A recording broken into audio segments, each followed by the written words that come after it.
अच्छा जी, पेज 246 निकालें।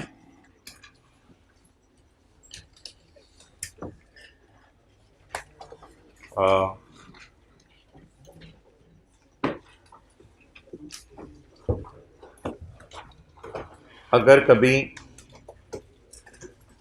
हमारे खिलाफ केस हो जाए और हमारे केस हारने का चांस हाई हो तो इसका नाम क्या रखते हैं? प्रोविजन।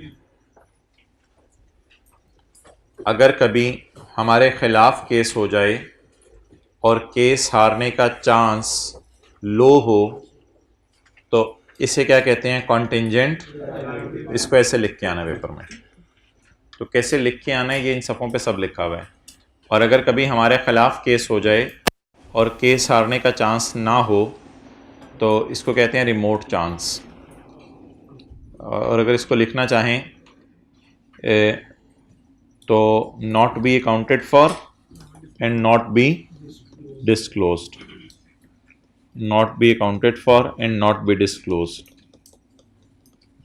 पेज 246। अच्छा, अगली बात, अगर हम ने कोई लीगल या कंस्ट्रक्टिव ऑब्लिगेशन हमारे ऊपर सिरे से है ही नहीं, क्योंकि हमने कोई बात सोची है अभी कम्युनिकेट नहीं की, तो फिर नो लीगल और नो कंस्ट्रक्टिव ऑब्लिगेशन, इस तरह के तो पहले दिन से काफ़ी सवाल किए हमने। अच्छा, हम किसी के खिलाफ केस कर दें, हम किसी के खिलाफ केस कर दें और अगला बंदा कह दे मैं पैसे दे देता हूं, या इंश्योरेंस कंपनी कह दे मैं पैसे दे देती हूं, या जज साहब कह दें आप केस जीत गए हैं, तो ये पैसे मिलना वर्चुअली सर्टन है। और अगर पैसे मिलने का हाई चांस हो तो इसको क्या कहेंगे? Contingent asset. और अगर पैसे मिलने का कम चांस हो या नो चांस हो तो not be accounted for, not be disclose, फिर तो कुछ भी नहीं करना।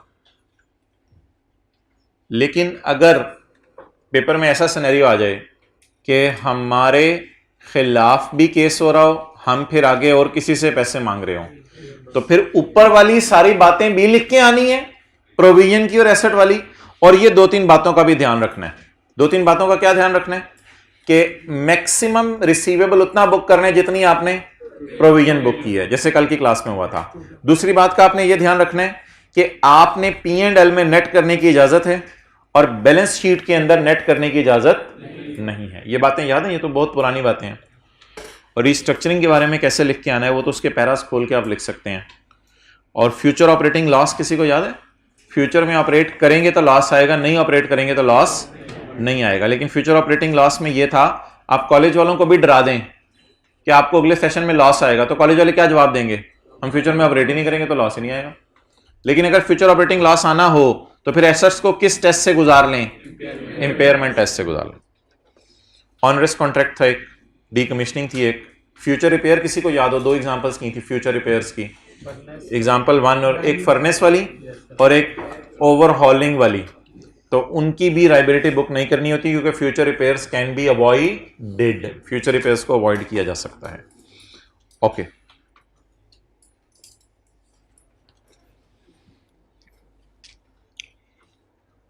अब कुछ डिस्क्लोजर्स हैं IAS 37 के, वो इंशाल्लाह हम अगली क्लास में उन पर नज़र मार लेते हैं, वो कोई इतना इंपॉर्टेंट नहीं है। अभी हम शुरू करने लगे हैं IFRS 9। आज की क्लास, कल की क्लास और फिर अगली 3 क्लासें IFRS 9 में लगेंगी। लेकिन कल आपको शाम को बुलाया जाएगा ताकि IAS 1037 के जो पास पेपर रह गए हैं वो अगस्त की बजाय अभी ख़त्म कर दिए जाएँ। तो जो पास पेपर IAS 1037 के हैं उनके लिए इंशाल्लाह कल दोपहर के बाद मिलेंगे। तो IFRS 9 स्टार्ट करें। इस क्लास के एंड पे भी टाइम बचेगा कुछ, IAS 1037 के और पास पेपर हम करेंगे। IFRS 9 is very very simple and very easy standard. आज तो बहारें लगी हुई हैं माशाल्लाह, बच्चों के बच्चे आ रहे हैं। बैठे, किधर चले जाते हैं यार आप लोग? ऐसे उदासियां चाहिए हुई थी क्लास में। और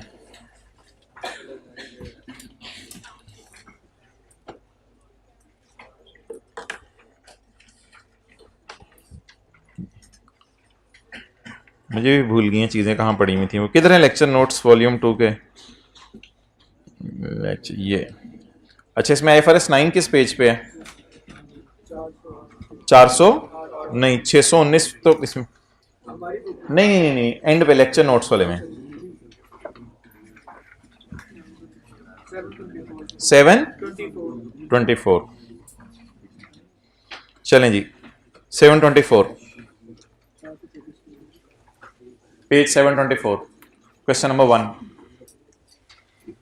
अल्लाह आपको किताब लाने की तौफीक दे। Pel invested in 200 shares of PTCL in November 2007 at a cost of ₹16 per share. किसी कंपनी के 200 शेयर खरीद लिया आपने, वो कंपनी आपकी सब्सिडरी बन जाएगी, वो कंपनी आपकी एसोसिएट बन जाएगी। सर हमें टोटल शेयर नहीं पता। चलो टोटल शेयर मिसाल के तौर पे मिलियंस में है, चले ऐसी मिसाल देता हूं, टोटल शेयर मिलियन में है। तो क्या 200 शेयर खरीदने से कोई कंपनी आपकी सब्सिडरी बन जाती है, कोई कंपनी आपकी एसोसिएट बन जाती है? बिल्कुल भी नहीं बनती। तो आपने 200 शेयर्स खरीदे किसी कंपनी के, तो नॉर्मल सी एंट्री बता दें, शेयर्स डेबिट कैश, शुरू करें सादा सादा सी एंट्रीज। आपने किसी कंपनी के शेयर्स खरीदे, तो शेयर खरीदने की जल्दी से एंट्री बताएं पहली। रिक्वायरमेंट्स नहीं पढ़नी आपने, रिक्वायरमेंट्स नहीं पढ़नी अभी। मेरे अल्लाह अकबर, बबलू कहां से आया है? चाचू यार की रहो, अबू बकर ई से पहले क्या लगा हुआ है? मेरी नजर की नहीं पड़ी, तेरी नजर बड़ी तेज है। अच्छा जी, ये हमारी रफ वर्किंग की शीट है जी। अच्छा चलें जी, रिक्वायरमेंट है शेयर्स खरीदने की एंट्री बताएं जी। Investment in shares debit, investment class पूरा लिखेगा, investment in shares debit cash credit. साथ में एक अकाउंट भी खोल लेता हूं इन्वेस्टमेंट का, जैसे फिक्स्ड एसेट का अकाउंट खुलता था।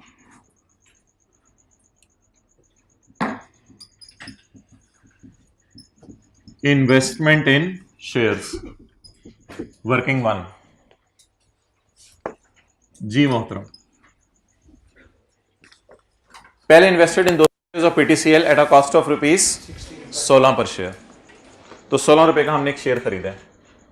कितने शेयर? एक कितने का? तो 3200। इन्वेस्टमेंट डेबिट कैश क्रेडिट कितने से? 3200। ये एंट्री हम कब करेंगे? रिक्वायरमेंट ए चल रही है ये एंट्री हम कब करेंगे? नवंबर 2007 में कर ली एंट्री, वरना मैं आ जाऊंगा फिर।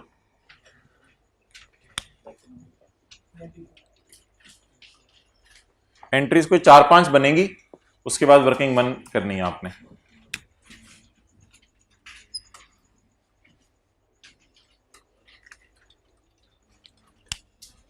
वो शहजादे हाथ खड़ा करें जो लाहौर में रहते हुए नहीं आ रहे थे।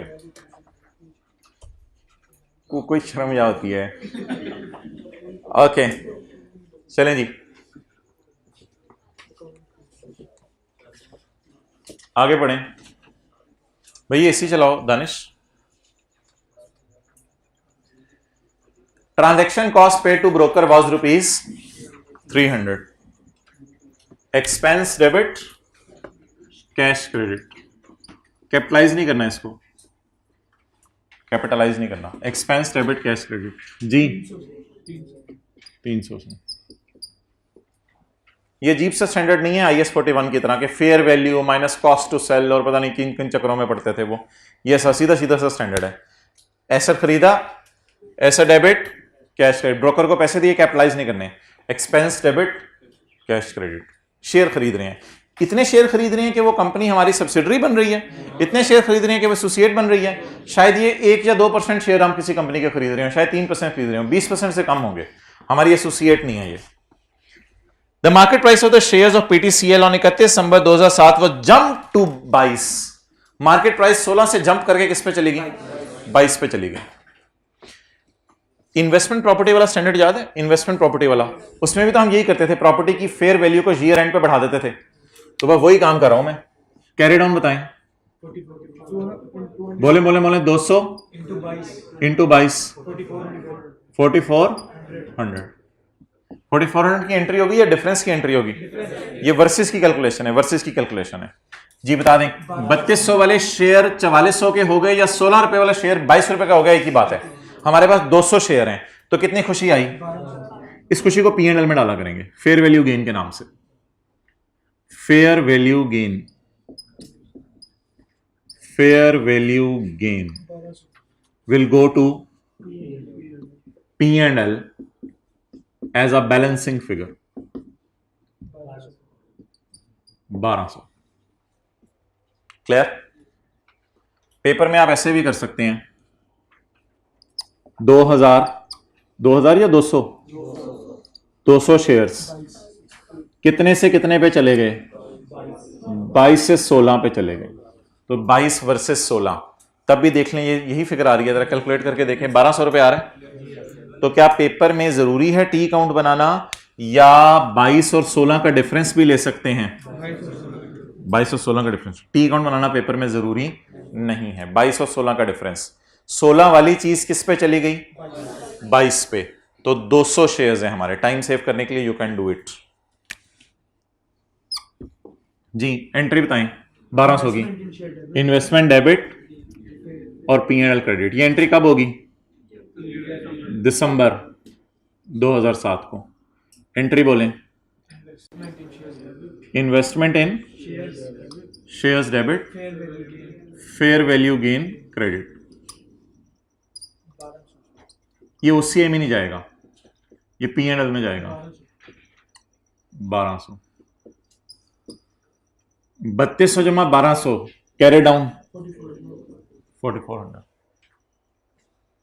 तो गेन लॉस टी अकाउंट से भी निकल सकते हैं और वर्सेस वाली कैलकुलेशन जैसे IS 21 में करते थे उससे भी निकल सकते हैं। क्लियर हो गया? अगली खुद ही कर दें फिर मैं खत्म करूं सवाल को। अगली एंट्री कर दें 0.4। जंप डाउन कर गई है चीज, 22 से दोबारा किस पे आ गई है? 18 पे। हमारे साल या अगले साल के आखिरी दिन? अगले साल के आखिर। हम परेशान हो जाएंगे कि जो चीज हमने खरीदी हुई है वो सुस्त हो गई है, सस्ती हो गई है।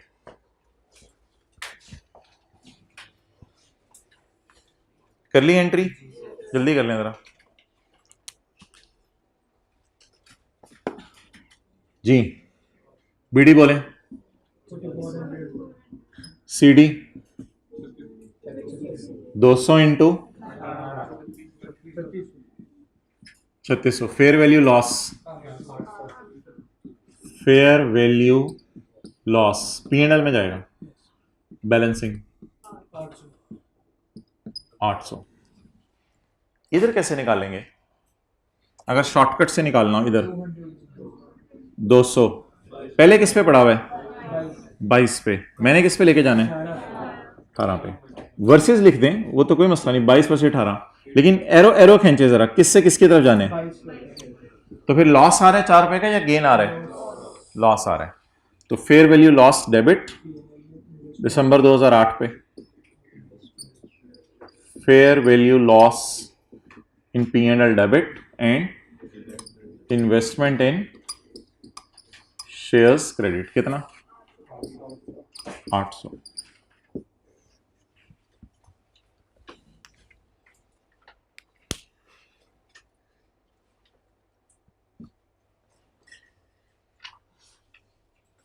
बबलू खड़े हो जाओ। हाँ, शेयर्स दूध देते हैं? सोच के बोलना है। शेयर्स दूध देते हैं? कभी शेयर खरीद के देखो, दूध मिलेगा? पियोगे? बैठ जाओ।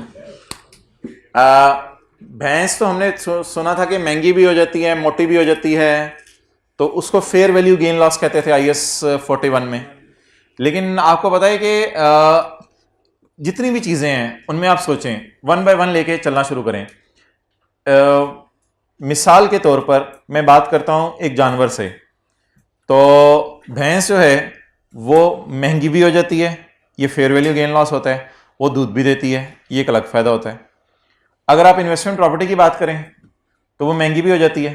कोई लैंड बिल्डिंग आपने खरीदी और बोल रहे हैं वो महंगी हो गई, लैंड बिल्डिंग महंगी भी हो जाती है, और सेकेंडली रेंटल भी आता है, उससे रेंटल भी आ सकता है। जब तक महंगी नहीं, जब तक आपको अच्छी प्राइस नहीं मिल रही जितनी आप बेचना चाह रहे हैं, तब तक आप रेंटल कमाते रहें। सिमिलरली शेयर्स में क्या होता है, जब तक आपके पास पड़े रहेंगे महंगे या सस्ते होंगे, और हर साल आपको क्या आएगा, तो डिविडेंड फिलहाल सवाल में अवेलेबल, लेकिन अगर आ जाए तो डिविडेंड की entry cash debit dividend income credit, cash debit dividend income, और डिविडेंड इनकम हमेशा P&L में जाता है, ठीक है। तो फिलहाल सवाल में डिविडेंड नहीं है, लेकिन डिविडेंड भी आ सकता है। तो बस खत्म हुआ जी, इसका P&L और बैलेंस शीट बना दें।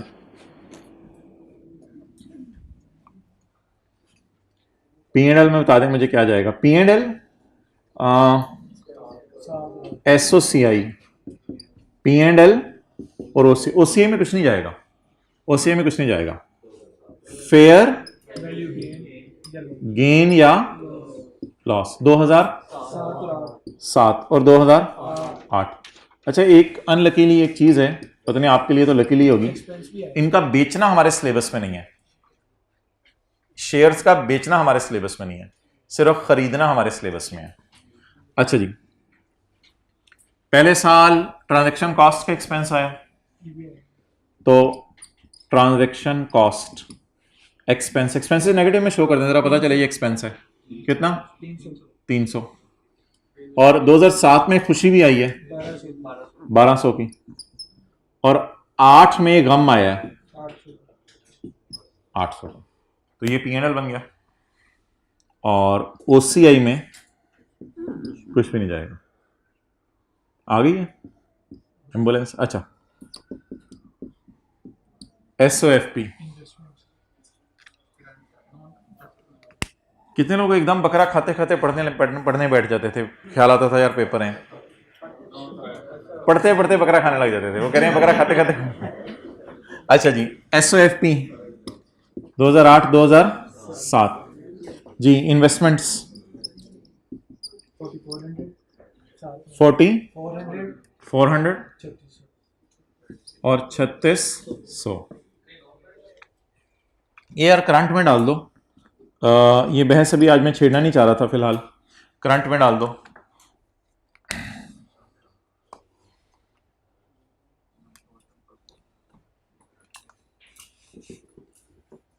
इधर ले आओ तय मेरा। प्रिपेयर द अकाउंटिंग एंट्रीज, छोड़े पहले रिक्वायरमेंट को। अच्छा जी, इन्वेंट्रीज के अंदर दो मॉडल होते थे, एक FIFO होता था और दूसरा वेटेड एवरेज होता था। क्लियर? इधर भी दो मॉडल है, एक है गेन्स को आप P&L में ले जाएं, एक मॉडल है, रिक्वायरमेंट ना पढ़ो, एक मॉडल है गेन्स को आप OCI में ले जाएं। गेन्स को किस में ले जाएं? OCI में ले जाएं।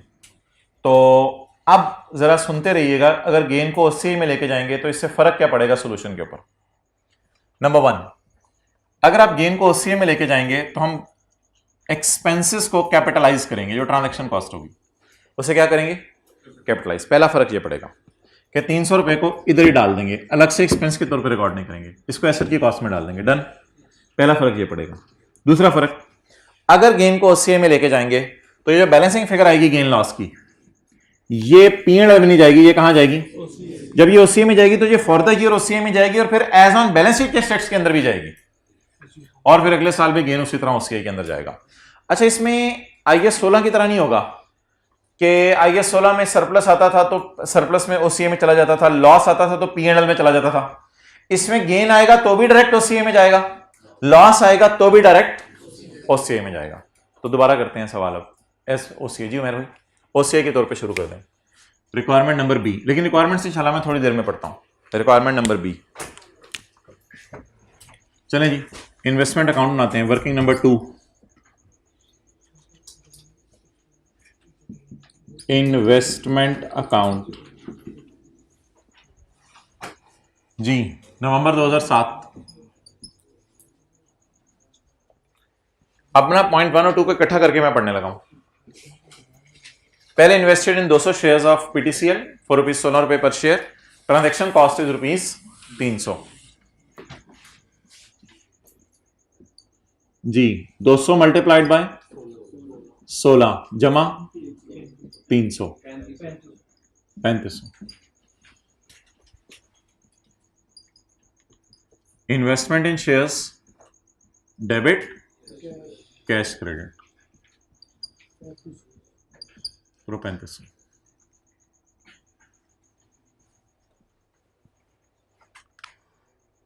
क्लियर? ट्रांजैक्शन कॉस्ट को हमने यहां क्या कर दिया? कैपिटलाइज। जी मोहतरम, ईयर एंड पे कैरी डाउन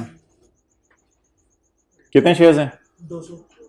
200 जरब 22 300 को अब लिफ्ट नहीं करानी, बस वो इनिशियली हुआ था एसेट की कॉस्ट में डल गया, खत्म। 400 कितना गेन आ रहा है? Whatever the reason may be, हमें इससे कोई कंसर्न नहीं। ट्रांजेक्शन कॉस्ट आई, ये हुआ वो हुआ, हमें इससे कंसर्न नहीं। हमें बस गेन लॉस कहाँ लेके जाने? OCI। Fair value reserve, fair value gain नहीं, fair value reserve.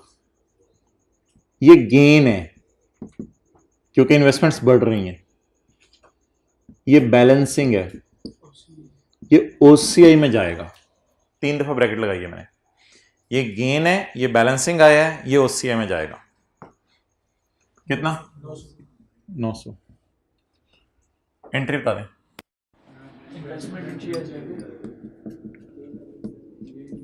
Investment in shares debit and fair value reserve credit. Fair value reserve जी,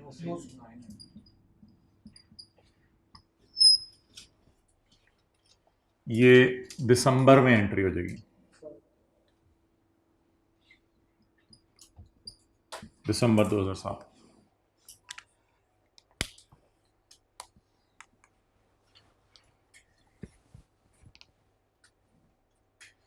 मुझे भी भूल गया था कौन कौन क्लास में आता था। आज आए हैं तो पता चला, अच्छा ये भी सीए कर रहा था, ये भी सीए कर रहा था। ओके, इसमें ना साथ साथ जरा मैं P&L बैलेंस शीट बना रहा हूं अगले साल से पहले ही।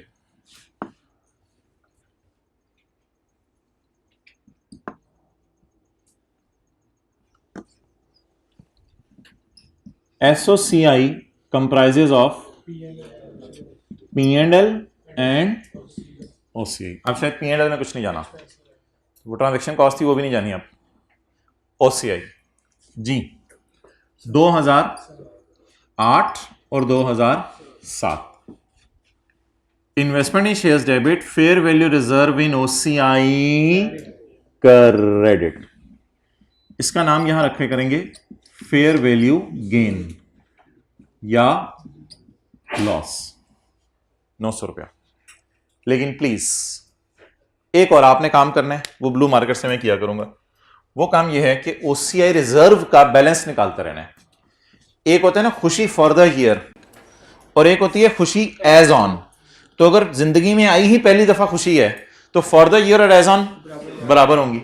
तो अब एज ऑन टाइप एक चीज निकाला करनी है। It is not the description of journal entry. Description of journal entry नहीं है ये, वो जो आप लिखे होते नरेशन नहीं है जर्नल एंट्री की। ये बैलेंस शीट बनाने के लिए थोड़ा हेल्प आउट कर रहा हूं मैं अपने आप को। बैलेंस शीट बनाने के लिए फेयर वैल्यू रिजर्व में क्रेडिट साइड पर पड़ा है 900। क्रेडिट साइड भारी है फेयर वैल्यू रिजर्व की, खुशी पड़ी है। तो खुशी क्रेडिट होती है ना, तो खुशी कितनी पड़ी है? 900। इस ब्लू मार्कर वाली फिगर को मैं कहां ले जाऊंगा? बैलेंस शीट में। फॉर द ईयर भी यही खुशी है और एज ऑन भी यही खुशी है। इसको अब हम बैलेंस शीट में ले जाएंगे। लेकिन बैलेंस शीट में एक और चीज भी जानी है, 4400। इन्वेस्टमेंट इन शेयर्स एसेट्स में करंट नॉन करंट की बाइफर्केशन में ना पड़े अभी। इन्वेस्टमेंट इन शेयर्स कितना जी? 4400। और इक्विटी में share capital, share premium, retained earning, revaluation surplus on PPE and fair value reserve. ये एक नया लाइन आइटम ऐड हो गया आज हमारी स्टेटमेंट ऑफ जेन्युइन इक्विटी में। Share capital, share premium, retained earning, revaluation surplus and fair value reserve on investments as per IFRS 9। जी, what is the balance as on fair value reserve? Balance blue marker वाला उठाना है, कितना? 900। For the year भी यही है और as on भी लकीली फिलहाल यही है। फॉर द ईयर खुशी 900, एज ऑन खुशी 900।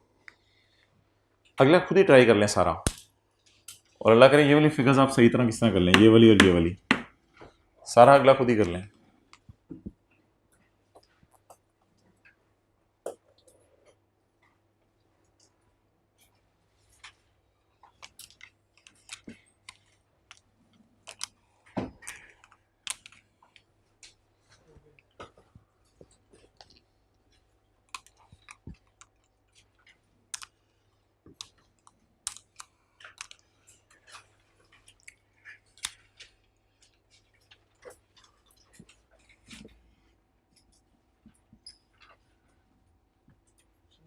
अच्छा यार, इसमें ना अगर आपने शॉर्टकट लगाना है ना 900 रुपये का निकालने का, तो शॉर्टकट फिर इस तरह लगाइएगा। फिर आप शॉर्टकट इस तरह नहीं लगेगा, वो क्या कहते हैं 200 इंटू 22 माइनस 16, इस तरह शॉर्टकट नहीं लगेगा। असल में उसमें ट्रांजेक्शन कॉस्ट भी पड़ी हुई है ना, तो इसमें अगर आपने शॉर्टकट लगाना है तो सुन लें कैसे लगाना है।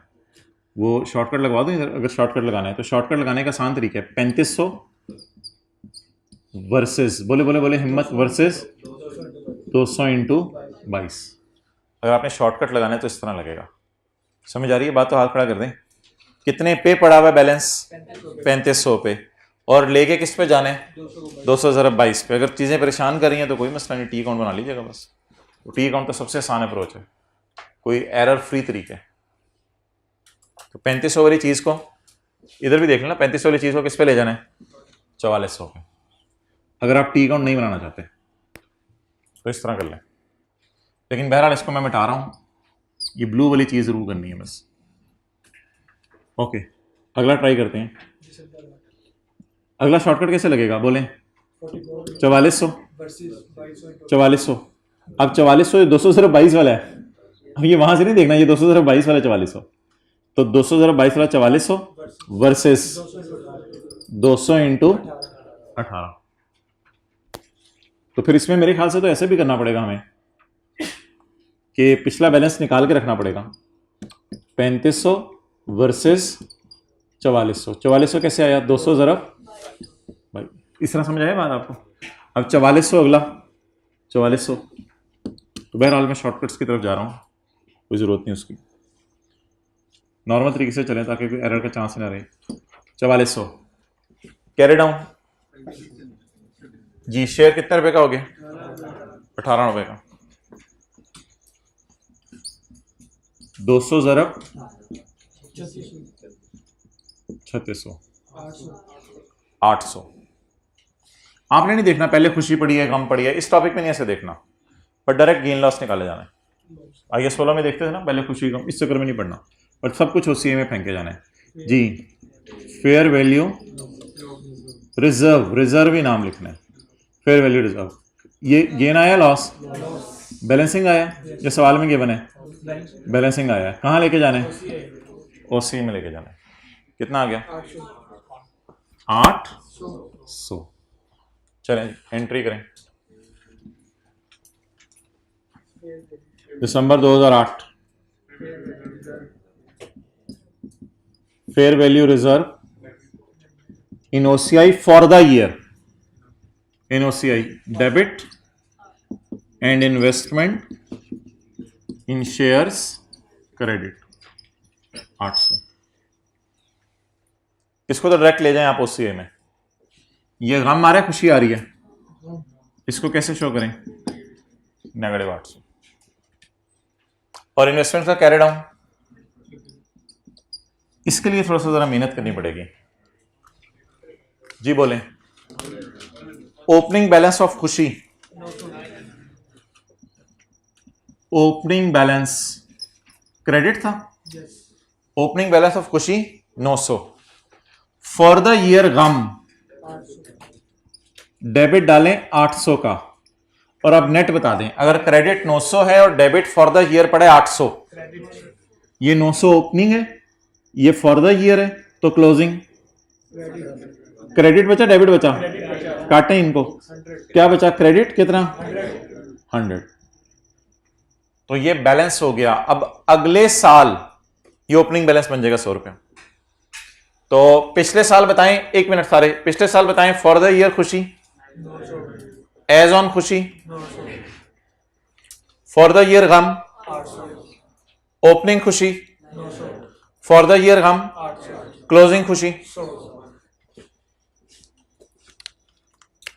तो 900 ये ओपनिंग बैलेंस है ना, 900 माइनस 800 इज इक्वल टू 100।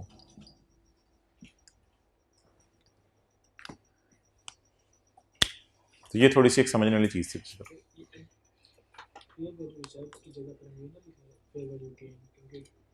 नहीं नहीं नहीं, वो कोई मसला नहीं, बस रिजर्व का अकाउंट है ये, बस आप ब्रैकेट में ये लिख लो समझने के लिए, ये गेन है और ये लॉस है, इस तरह लिखने लगता है।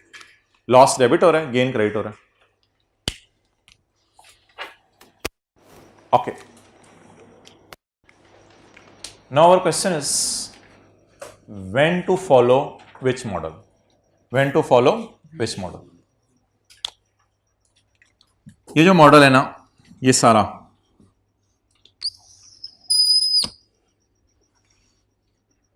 इसका नाम है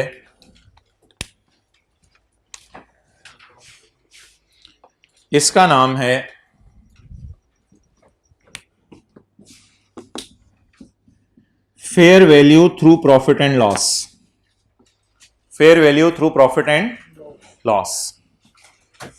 और ये जो मॉडल है ना, ये वाला जो मॉडल है, इस मॉडल का नाम है fair value through OCL. Fair value को रूट कराएं P&L से और फेयर वैल्यू को रूट कराएं ओसीआई से। अब हमारा एक सवाल रह गया जिसमें हमारे 15 मिनट अभी लग जाएंगे, किस वक्त कौन सा मॉडल फॉलो करना है। हमें पेपर में कैसे पता चलेगा सवाल कैसे करना है? तो शेयर्स में बढ़ती हुई कीमतों को P&L में भी लेके जा सकते हैं और शेयर्स में बढ़ती हुई कीमतों को ओसीआई में भी लेके जा सकते हैं। दोनों मॉडल्स में एक फर्क ट्रांजैक्शन कॉस्ट का है और दूसरा फर्क है ईयर एंड के ऊपर, लेकिन डिविडेंड इनकम दोनों मॉडल्स में इंशाल्लाह P&L में जाएगी। डिविडेंड इनकम तो P&L में जाती है, वो कभी भी अनरियलाइज टाइप चीज नहीं होती। ठीक है, तो ये सारी चीजें एक सफे पे इतनी तफसील से लिखी हुई हैं कि आप पढ़ पढ़ के थक जाएंगे। ठीक है, तो ये सारी सफे पे बिल्कुल तफसील से लिखी हुई हैं सारी बातें। पहले वो सफा ढूंढते हैं कि इनमें करना क्या है। ये हमारे चैप्टर में आना पड़ेगा, आपको IFRS 9 के चैप्टर में आना पड़ेगा, page number 410।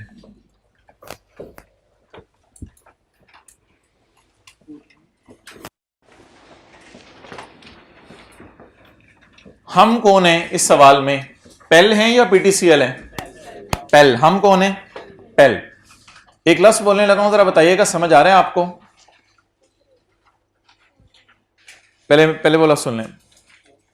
Pail has invested, यानी we Pel have invested in equity instruments of another entity.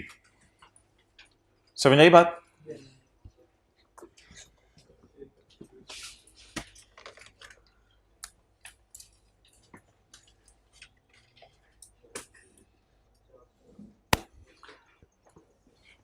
Pail has invested in equity shares of another entity. अब समझ आ गई बात?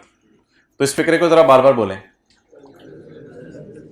Pel has invested in equity shares of another entity. एक और entity के equity shares हमने खरीद लिए हैं।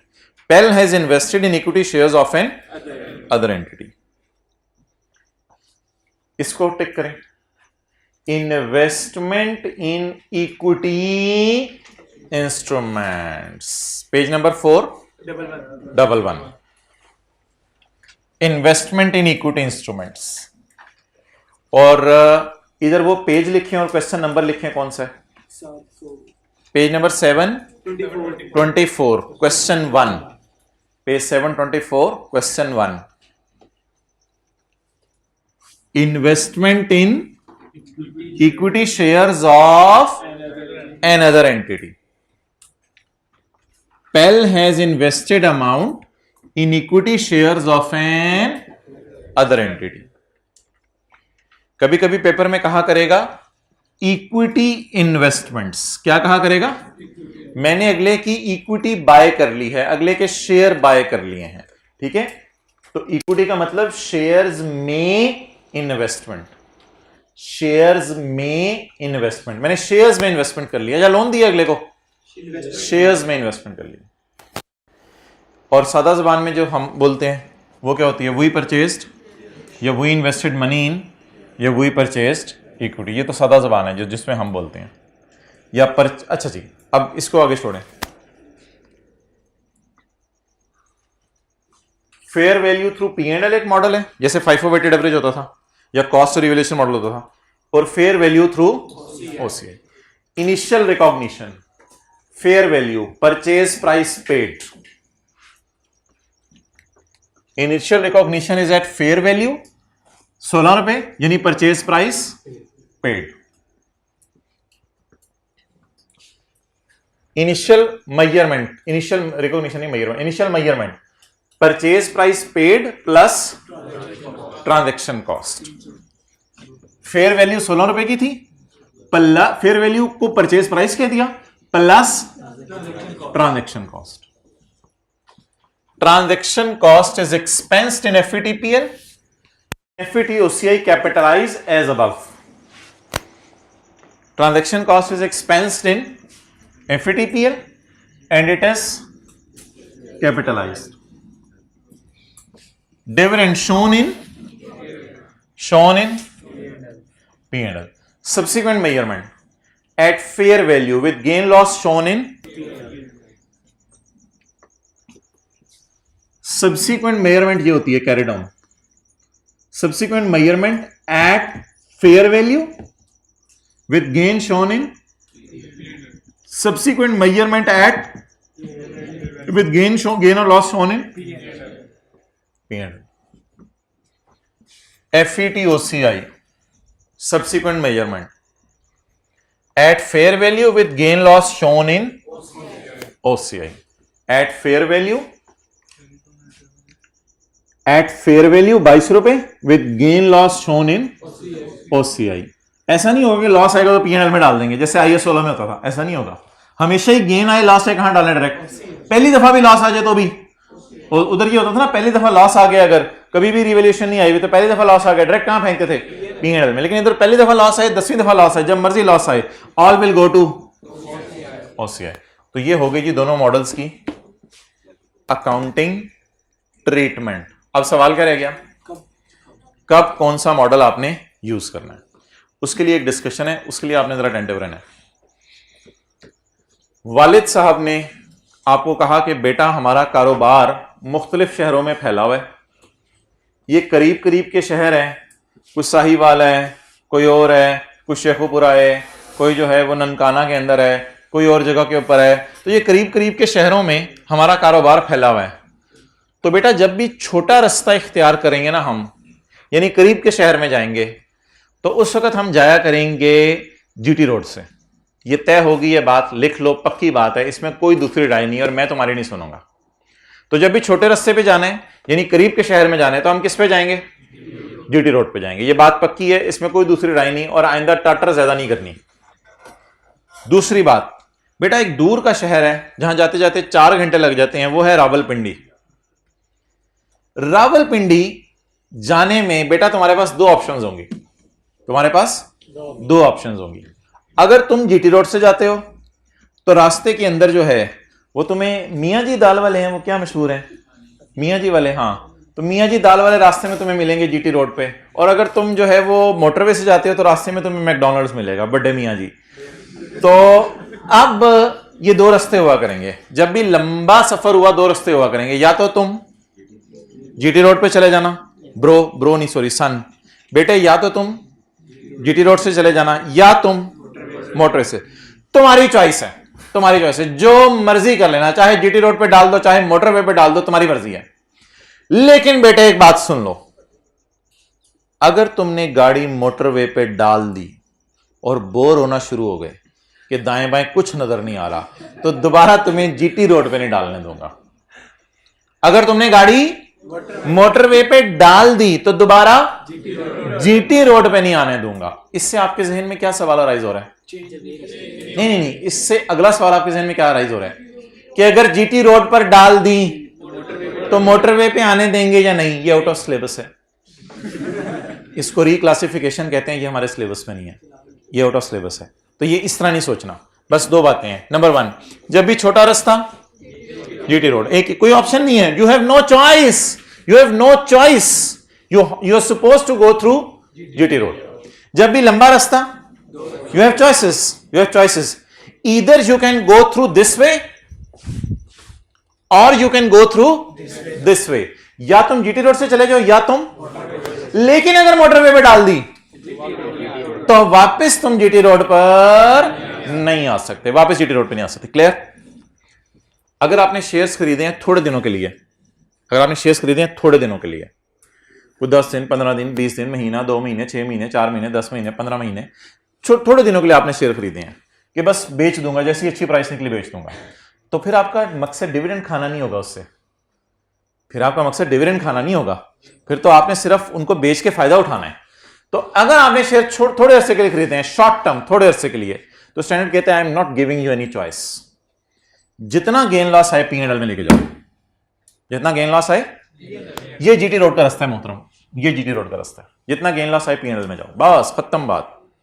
और अगर तुमने शेयर लॉन्ग टर्म पर्सपेक्टिव से खरीदे हैं, और अगर तुमने शेयर लॉन्ग टर्म पर्सपेक्टिव से खरीदे हैं, यानी 10 साल 8 साल रखूंगा और शेयर बेचना मेरा मकसद नहीं है, बट डिविडेंड खाता रहूंगा, तो अगर तुमने लॉन्ग टर्म पर्सपेक्टिव से शेयर रखे हैं, यू हैव चॉइसेस।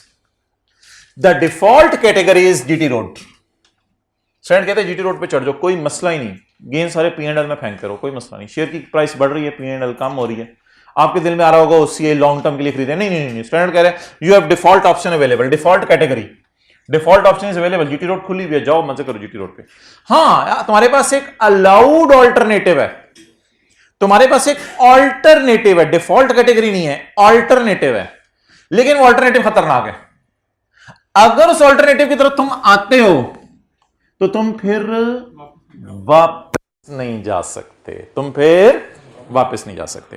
जरा सवाल पढ़ने की कोशिश करते हैं हमारे वाला।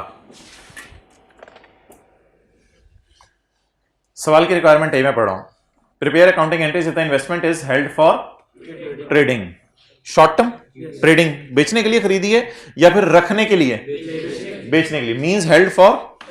हमारे पास पेपर में कोई ऑप्शन नहीं होगी सिवाय इसके कि हम ये वाला मॉडल लगाएं। अगर हम वो लगाएंगे तो एग्जामिनर हमारे नंबर 0 देगा, क्योंकि हमारे पास चॉइस नहीं है ना, छोटा रास्ता हमेशा किससे जाने, हमारे पास चॉइस नहीं है, तो मजबूरन हम ये किस पे फॉलो करेंगे, FETPL पे। Prepare accounting entries if this investment in shares held for to earn dividend. अब तो हमें समझ ही नहीं आ रही, हम दोनों तरीके से जा सकते हैं, फिर एग्जामिनर हमें गाइड किया करेगा। एग्जामिनर गाइड करो, ये लॉन्ग टर्म के लिए लंबा सफर है, अब्बू ने जो चॉइस दे दी है, जीटी रोड से जाना है, मोटर से जाना है, बताओ मुझे क्या करूं मैं। एन इररिवोकेबल, इररिवोकेबल का मतलब होता है नॉन कैंसिलेबल, फिर बेटा बदलना नहीं अपने फैसले से। An irrevocable choice is made, मैंने नॉन कैंसिलेबल चॉइस कर ली है। जैसे ही सफर शुरू होने लगा मैंने क्या कर ली, नॉन कैंसिलेबल चॉइस मुझे करनी पड़ेगी। That at initial recognition, initial recognition के वक्त तुम्हें ये चॉइस करनी पड़ेगी, ये वाली एंट्री करते हुए सोचना पड़ेगा, तुम चॉइस करोगे उस वक्त खड़े होके। An irrevocable election, a non cancellable choose करना, एन इररिवोकेबल इलेक्शन। वैसे जो हमारे इलेक्शन होते हैं वो भी इररिवोकेबल ही होते हैं, एक बार चूज कर ले तो 5 साल शायद बर्दाश्त करना पड़ता है। तो an irrevocable election is made at initial recognition to use alternative रास्ता। डिफॉल्ट रास्ता कौन सा है, GT road, FETPL। To use alternative रास्ता, that is investments are parked at a model of FETOCI। ये ऑप्शन हमने ऑप्ट कर ली है। अब आप कह रहे होंगे कि वाली लाइन पेपर में ना लिखी हो तो हम क्या करेंगे, सब्र कर जाएं, अभी क्या जल्दी है। तो ब्रैकेट वाली लाइन पढ़ के मुझे बता दें, आप मजबूर हो गए हैं सवाल के मुताबिक कौन सा मॉडल ऑप्ट करने में, fair value through OCI. Okay, so please summarise all of this. If I have bought the shares for short term, then I have no choice. The model is fair value through profit and loss. The model is very easy. Calculations are very easy. But ये सोचने के जाना कहाँ है. But if I bought the shares for long term, the default category is still available. What is the default category which I was already using? अगर मैंने short term के लिए खरीदे होते, तो default category is also available. You can go on FVTPL. But if अगर आप initial recognition के वक्त वादा करें कि मैं FVTOCA पे जाऊंगा और दोबारा नहीं फिरूंगा, तो फिर आप कौन सा मॉडल अवेलेबल है, फिर आप इसके ऊपर फॉलो करते हैं. क्लियर? ये डायग्राम पढ़े, समझ आ रही है? पेज नंबर कौन सा है ये? 411. Purchase shares for short term, purchase shares for trading. आगे भी चलना ना. Purchase shares for trading, purchase share for speculation. Speculation होता है बस मार्केट ऊपर नीचे होगी, वहां से फायदा उठा लूंगा. Yes, no option, no choice available. You are bound to go on GT road. Fair value through P&L. I have purchased share for short term? No. I have purchased share for trading? No. Means for not held for trading. Motorway की designation non cancelable initial recognition पे choose कर ली है? हां, तो ठीक है, फिर मोटरवे पे जाएं. मोटरवे की डेजिग्नेशन नॉन कैंसलेबल चूज कर ली है? नहीं नहीं नहीं, मैं ये नॉन कैंसलेबल टाइप चीजें खतरनाक हो जाती हैं बाद में, फिर मेरा दिल चाहा तो मैंने नहीं चूज की, तो फिर बता दें FVTPL.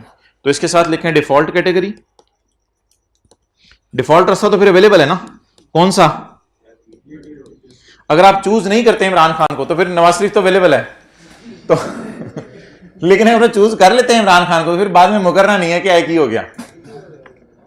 अच्छा, तो लेकिन ये इलेक्टिव है,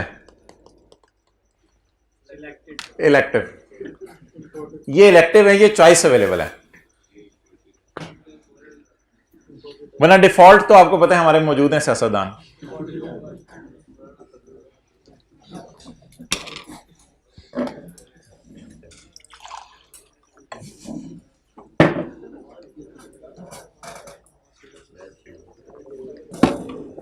ठीक है जी, अब आपके पास 5 मिनट है. मुझे आप कर दें क्वेश्चन नंबर 3, पेज नंबर 726.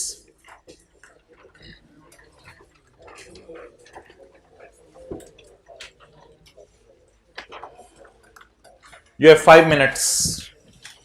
सवाल में जनरल एंट्रीज नहीं मांगी, वो भी करें. Question number 3, page 726. और इस सवाल में एक बात सुन लें, कुछ चीजें मैंने काट दी हैं क्योंकि ये सवाल के लिए इरेलीवेंट है, ये मैं आपको थोड़ी देर बाद समझा दूंगा. तो ये चीजें मैंने काट दी हैं, बाकी सवाल आपके सामने है. You have 5 minutes. General entries करें, P&L बनाएं, बैलेंस शीट बनाएं. पूरा सवाल पहले एक दफा गो थ्रू करें. पॉज कर दो यार वीडियो 5 मिनट के लिए. Okay, let us waste the time together. अब आप कह रहे होंगे no you will waste the time, we have already wasted our time. Okay, let me, will you please help me out in wasting the time? You people are born to help me out to waste my time. Not at all, guy.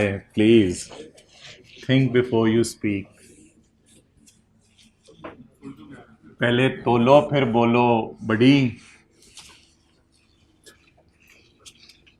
ये जबान के अल्फाज वापस नहीं लिए जा सकते, मैंने वापस ले लिए. वो प्लेट है, वापस ले लिए.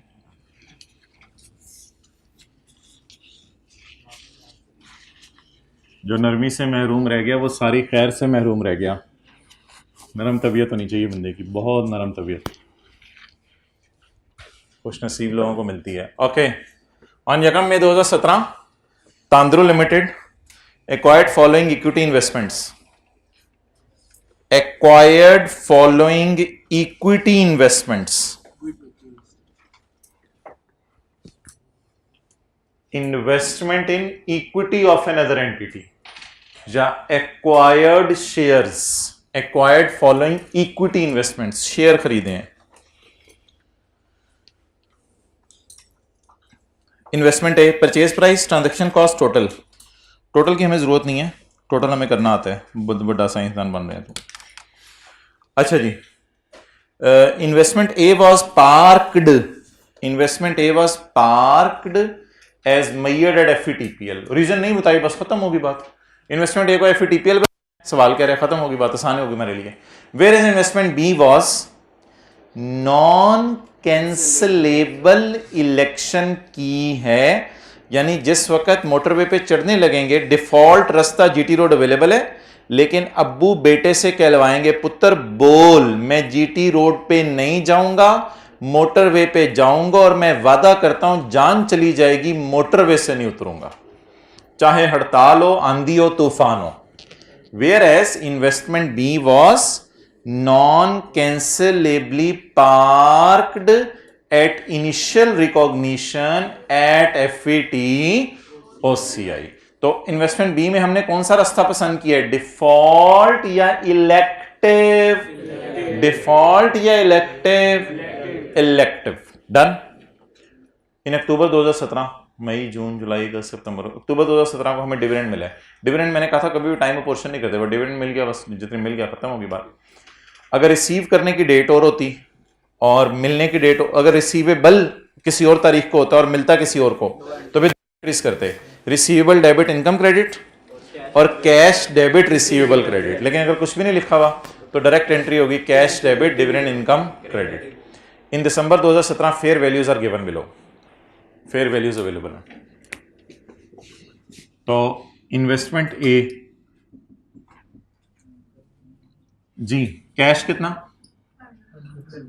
100, कैरी डाउन 105, और fair value gain P and L में जाएगा, बैलेंसिंग कितना 5. इन्वेस्टमेंट बी,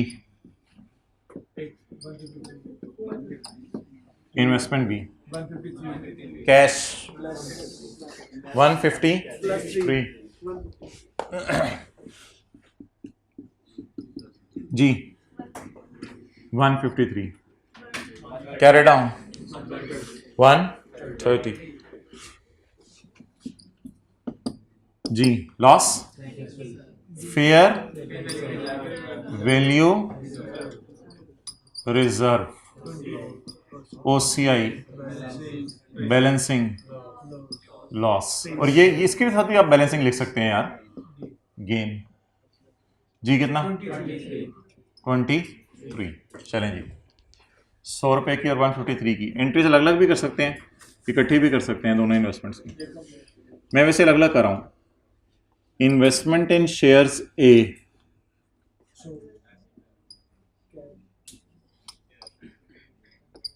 सो ये किस दिन एंट्री हो जाएगी, यकम मई 17. फिर इसके बाद अक्टूबर, एक्सपेंस डालना है, सॉरी, एक्सपेंस डेबिट कितना, transaction cost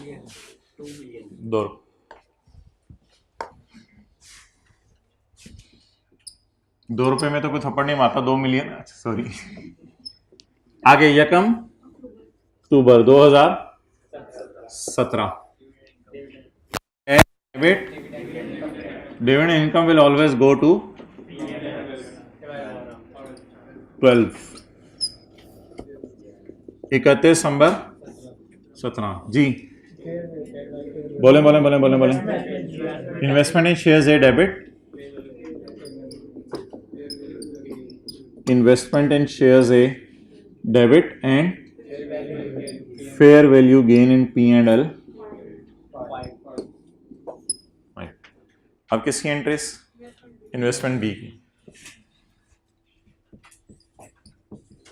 investment in shares B debit कितने से, और कैश एक एंट्री अब मिस हो जाएगी जो ट्रांजैक्शन कॉस्ट वाली है।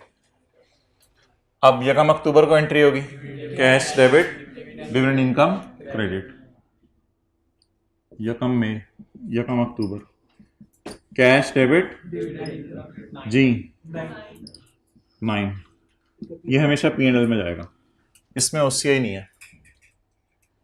और 31 दिसंबर initial measurement subsequent measurement, is it so? Initial measurement subsequent measurement 31/12 loss आ रहा है, फिर इन्वेस्टमेंट क्रेडिट करते हैं। Investment in shares B credit, fair value reserve in OCI loss. Balancing तो उधर निकाल लिया हुआ है 23 डन ओके। अच्छा, अब दो P&L बैलेंस शीट ही बनाने, एक ही कंपनी ने दो इन्वेस्टमेंट्स की हुई हैं, अब इकट्ठा ही P&L बैलेंस शीट बनेगा। अब ये नहीं कहना अगर ऐसे होता तो ऐसे, अगर वैसे होता तो वैसे, वैसे के चक्कर नहीं है, दो अलग अलग शेयर्स बाय किए हैं। चलें जी, तूने दो P&L बैलेंस शीट बना दिए, वो दो रिक्वायरमेंट्स थी सवाल की, ये सवाल एक ही है और उसमें दो इन्वेस्टमेंट्स हैं।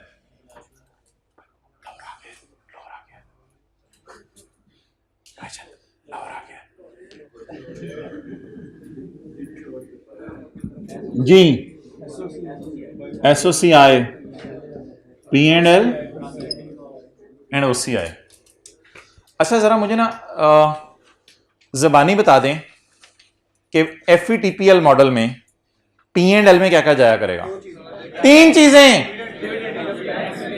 FVTPL मॉडल में कितनी चीजें जाया करेंगी? तीन चीजें। पहले साल ट्रांजैक्शन कॉस्ट, पहले साल ट्रांजैक्शन कॉस्ट, उसके अलावा जब भी मिलेगा डिविडेंड, और ईयर एंड पे या गेन या लॉस, ये तीन चीजें जाया करेंगी उस मॉडल में।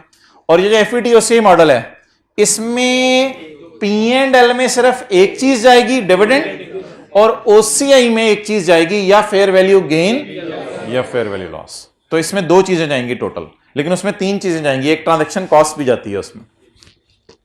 तो बहरहाल ए से शुरू कर दें। ट्रांजैक्शन कॉस्ट का एक्सपेंस कितना? 2 जी। उसके बाद डिविडेंड इनकम एक ही अलग से शो कर दो, 12 जी। फेयर वैल्यू गेन, जल्दी लिखवाएं भाई, नीचे ले रहे हैं। फेयर वैल्यू गेन ए में 5। चलेंगे, इधर आ जाएं। डिविडेंड इनकम 9, और इधर आ जाएं। फेयर वैल्यू रिजर्व नहीं यहां लिखना, फेयर वैल्यू रिजर्व ना बैलेंस शीट में लफ्ज लिखना है, यहां आपने फेयर वैल्यू गेन या लॉस लफ्ज लिखना है, यहां आपने लफ्ज फेयर वैल्यू गेन या लॉस लिखना है जी। कितना? For the year. सोल्यूशन में ना चेंज इन फेयर वैल्यू लिखी हुई है, सोल्यूशन में हर जगह चेंज इन फेयर वैल्यू ज्यादा अच्छा लफ्ज है, लेकिन फिर आप fair value gain loss for the year बताएं। 23 गेन आ रहा है, लॉस आ रहा है? लॉस आ रहा है। अब क्या बनानी है? बैलेंस शीट में वैसे तो आनी है इन्वेस्टमेंट्स, लेकिन अगर OCI वाला मॉडल है तो फिर fair value reserve as on भी आना है, जो ब्लू मार्कर से भी मैं निकालूंगा। SOFP assets, investment A, investment B। आगे चलें। Equity, share capital, share premium, retained earning, revaluation surplus on IS 16, revaluation surplus on IS 38, and in the end fair value reserve, blue marker.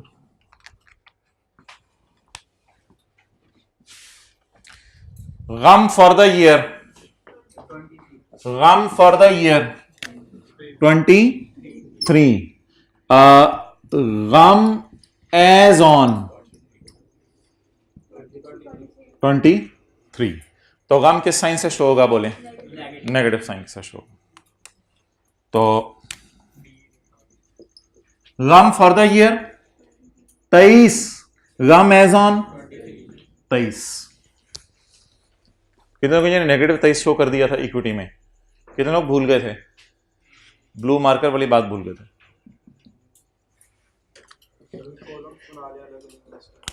नहीं, P&L में column तो नहीं बनते। P&L तो इस तरह तो नहीं होता पब्लिश फाइनेंशियल स्टेटमेंट में कॉलम बने हो। कॉलम तो कंपैरेटिव ईयर्स के बनते हैं, इस साल का और पिछले साल का, उसके तो नहीं कॉलम बनते।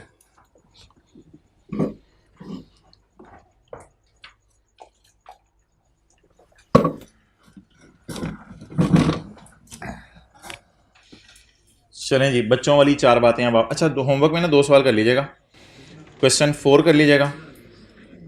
अच्छा हाँ, सॉरी मान गाइस, इधर देखें, ये जो मैंने काले से काटा हुआ है, पहले उधर रखो कैमरा 1-2 मिनट के लिए।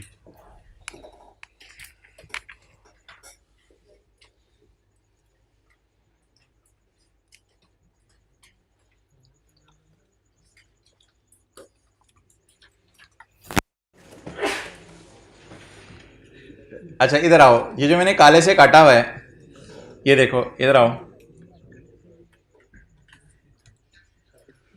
ट्रांजैक्शन कॉस्ट ऑन एक्विजिशन या ट्रांजैक्शन कॉस्ट ऑन डिस्पोजल, कितने का हमारा शेयर हो गया?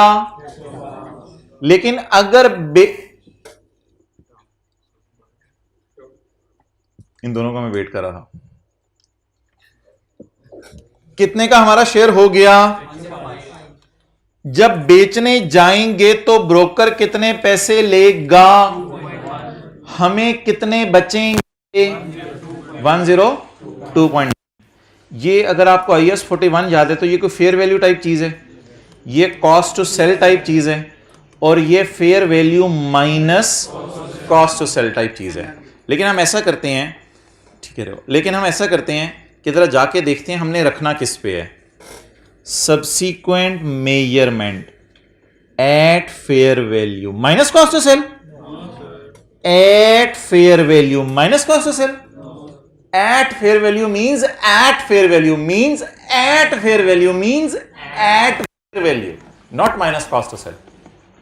So that's why तो जब कॉस्ट टू सेल को नहीं लेना तो फिर नेट करके उसकी अमाउंट को क्या लेना?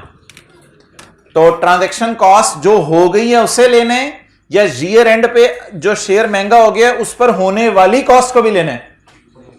इसको इग्नोर करना है, ईयर एंड वाली को आपने इग्नोर करना। डन। तो 2 सवाल होमवर्क में हैं, एक क्वेश्चन 4 और एक 6। क्वेश्चन 4 और 6 इन दोनों को मैं पढ़ देता हूं।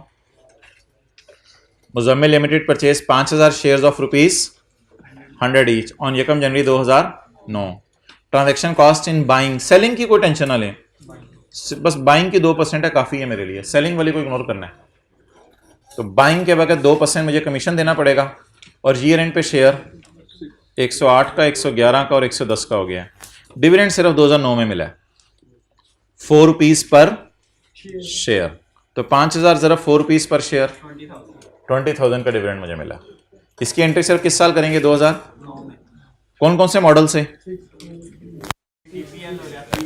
दोनों से करनी है, दोनों से एंट्रीज करके ट्राई करना है।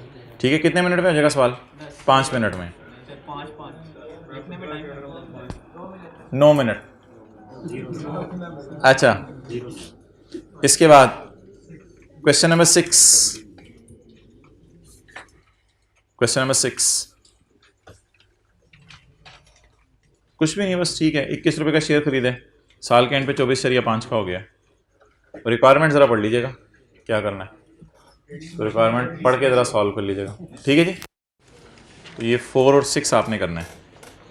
अच्छा, अब आप मुझे ये बता दें जी, कुछ इंट्रो की क्लास वाली आपसे बातें पूछने लगा हूं।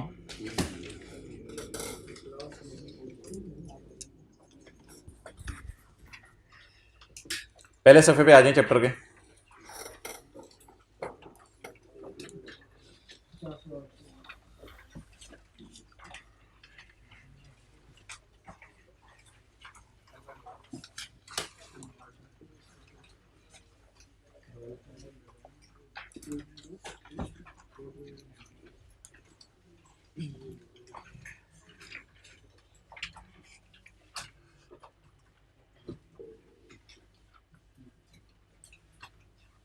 प्लीज सॉल्यूशन ही देखना आपने। Royal Fan purchase goods from Honda. ये अभी आपने अपनी किताब की तरफ नहीं देखना, किताब की तरफ देखना ही नहीं। On credit, Royal Fan purchase goods from Honda on credit. Royal Fan की बुक्स में एंट्री बताएं। परचेज डेबिट और क्रेडिटर क्रेडिट। होंडा की बुक्स में एंट्री बताएं। Debtor debit, sales credit. Royal Fan purchase goods from Honda, purchase debit creditor credit, और वो entry क्या करेगा? Debtor debit sale credit. Done. Royal Fan receive loan from Honda. सोच के भाईजान वो बेसिक थीम स्टैंडर्ड की डिस्कस हो रही है, वो पुत्र थीम डिस्कस हो रही है, तू अपनी थीम से सोता है। कौन सी थीम है आपकी? हमारी थीम के साथ मैच करो इसको। लाइबिलिटी किसकी बुक्स में आएगी और एसेट किसकी बुक्स में आएगा?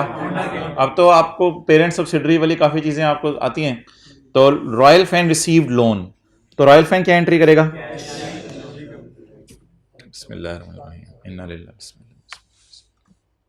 चलिए जी, रॉयल फैन क्या एंट्री करेगा? Cash debit loan credit. ये क्या एंट्री करेगा? Loan receivable debit cash credit. अच्छा, इन तीनों में ना,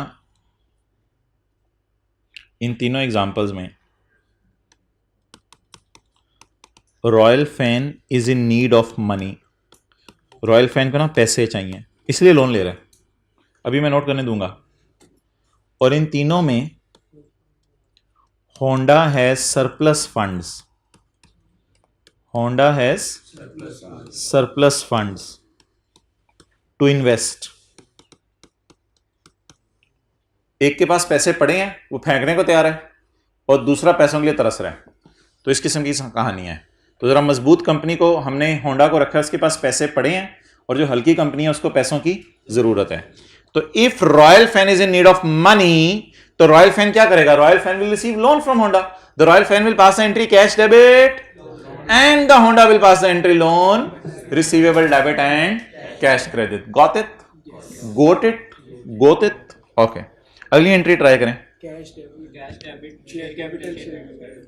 royal fan is in need of money. Royal fan ने कहा मेरा नशा नहीं पूरा हो रहा 1000 रुपया लेके, कुछ और दो मुझे, और पैसे दो मुझे, मेरा नहीं गुजारा चल रहा, मुझे और पैसे दो। Royal Fan issued 500 new share जिनकी फेस वैल्यू 10 रुपए की थी फॉर 12 रुपए पर शेयर। तो रॉयल फैन ने शेयर इशू कर दिए। शेयर इशू करके किसके पास पैसे आएंगे? प्रिंटिंग मशीन से रॉयल फैन शेयर इशू करेगा, तो हम शेयर बाय करेंगे। वो शेयर हम कौन है इस वक्त? होंडा। हमारे पास पैसे है ना, हम जरा पैसे वाली पार्टी हैं। तो रॉयल फैन शेयर इशू करेगा और हम उसके शेयर्स क्या करेंगे? बाय करेंगे। रॉयल फैन क्या एंट्री करेगा? 12 रुपए, 10 रुपए और 2 रुपए, और मल्टीप्लाई किससे करें? कितने शेयर्स हैं? ये तो याद है ना चीजें।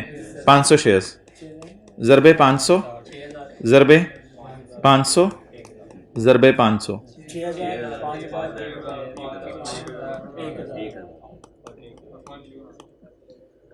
अच्छा, खरीदने वाला तो फेस वैल्यू और प्रीमियम के एतबार से एंट्रीज नहीं करता। खरीदने वाला तो इससे एंट्रीज नहीं करेगा। खरीदने वाला क्या एंट्री करेगा? इन्वेस्टमेंट इन शेयर्स डेबिट और cash credit. Investment in shares debit कितने से? 6000 से, क्योंकि उसे कंसर्न नहीं है कि अगले का कैपिटल कितना है, प्रीमियम कितना है। भाई को उठाओ जरा, एक बात कर दूं, पहले आप एग्री करो। एक बात कर दूं, सोच लो, कर दूं। अब ना ये सोचेगा कि आप समझ रहे थे मैं उसको कुछ कहने लगा हूं क्या? हाँ, तो मैंने क्या कहना है मेरा तो। अच्छा, एक बात कर दूं। अब जब ये इन्वेस्टमेंट इन शेयर्स करेगा ना, तो ये सोचेगा कि मैं इन्वेस्टमेंट इन शेयर्स को FVTPL पे रखूं या FVTOCI पे रखूं? बिग पिक्चर में पता है अब हम कहां खड़े हैं? तो इन्वेस्टमेंट इन शेयर्स करने वाला सोचेगा कि या तो मैं इन शेयर्स को FVTPL पे रख लूं, नींदें पूरी करके करो यार, हाथ होगी, इनको FVTPL पे रखूं या FVTOCI? मैं आपको अपनी बात बताऊं, लेक्चर तैयार होना हो मैं नींद पूरी करता हूं जरूर, देखी जाएगी लेक्चर की। नींद पूरी हो तो लेक्चर तैयार ना भी हो तो बंदा परफॉर्म कर लेता है टीचर, और अगर नींद ही पूरी ना हो तो इसलिए आप हजरात नींद ही पूरी करते रहते हैं। होमवर्क हो ना हो, नहीं आप लोगों के लिए ये नहीं चलेगा, होमवर्क हो ना हो, ये हो ना हो, इस तरह ना किया करें, नींद बा पूरी करके आया करें, ये बहुत बड़ा आपका कारनामा होगा। ओके, फ्रेश माइंड के साथ थोड़ा सा पढ़ा हुआ अभी यार, ये एंट्री आज जरा जिंदगी में मुझे पहली दफा करवा दें, उसका नशा नहीं उतरा पैसे लेने का। रॉयल फैन ने उधार मांगा, फिर रॉयल फैन ने शेयर इशू करके पैसे मांगे, फिर रॉयल फैन ने इशू कर दिए 10% को तो छोड़ें, ये तो इंटरेस्ट रेट है। Royal Fan issued debentures to Honda having face value of, debenture share की तरह इशू किए जाते हैं, तो जब शेयर इशू किए जाते हैं तो पैसा आता है, तो डिबेंचर इशू किए जाएंगे तो पैसा आएगा, तो जब पैसा आएगा तो हम एंट्री क्या करेंगे? रॉयल फैन कैश डेबिट, और डिबेंचर पेएबल या लोन पेएबल क्रेडिट। और जो डिबेंचर हमारे खरीद रहा होगा वो क्या एंट्री करेगा? वो शेयर परचेज करा होगा, डिबेंचर परचेज करा होगा, डिबेंचर परचेज करा होगा। बोलें जी, इशुअर क्या एंट्री करेगा? Issuer cash debit, debenture payable या डिबेंचर लोन क्रेडिट। और जो डिबेंचर्स बाय कर रहा होगा, जो डिबेंचर्स बाय कर रहा होगा, investment in debentures debit and cash credit. तो बता दें जो जो रॉयल फैन है वो किस किस तरह पैसे इकट्ठे कर सकते हैं। पहली दो एंट्रीज तो मैंने आपके समझने के लिए की थी। लोन ले ले, लोन का मतलब होता है लोन एग्रीमेंट बनेगा जिसमें लिखा जाएगा मैंने तुम्हें 1000 रुपया लोन दिया, उसका लोन एग्रीमेंट बनेगा, दोनों बंदों के साइन हो जाएंगे। या तो लोन लेके पैसे अरेंज कर ले रॉयल फैन, अगर रॉयल फैन को पैसों की कमी है, या फिर अगले बंदे को क्या बना ले? शेयर होल्डर बना ले, शेयर होल्डर बना ले, तो फिर इसको क्या इशू करेगा? शेयर इशू करेगा। और तीसरी ऑप्शन क्या रॉयल फैन के पास? चौथी ऑप्शन और दूसरी ऑप्शन 100% सेम है, सिवाय इसके कि उधर लोन का एग्रीमेंट हो रहा होता है सफे पे लिख के, इधर कुछ सफे बांटे जा रहे होते होंगे। तो चौथे सिनेरियो में जिस तरह शेयर बांटे जाते हैं तीसरे में, इस तरह चौथे सिनेरियो में भी क्या बांटे जा रहे होंगे? सफे। लेकिन इधर भी मकसद लोन लेने, इधर भी मकसद। अब भाई पूछ रहे हैं इसका फायदा, अगर एक बंदे से आपने लोन लेना हो तो ये अरेंजमेंट करते हैं, ज्यादा बंदों से आपने लोन लेना हो तो फिर हर एक से एग्रीमेंट करना मुश्किल होता है, फिर हर एक को क्या देते हैं? डिबेंचर देते हैं। डिबेंचर इस चीज का सबूत होता है कि आपने अगले बंदे से लोन ले लिया हुआ है। तो कोई बंदा अगर आपको लोन देता है तो आप अपनी प्रिंटिंग मशीन से क्या प्रिंट करके देंगे? डिबेंचर। और अगर कोई बंदा आपको सरमाया देता है, कैपिटल देता है, तो आप अपनी प्रिंटिंग मशीन से क्या करके देंगे? शेयर्स प्रिंट करके देंगे। ओके, ये जरा फोकस कीजिएगा।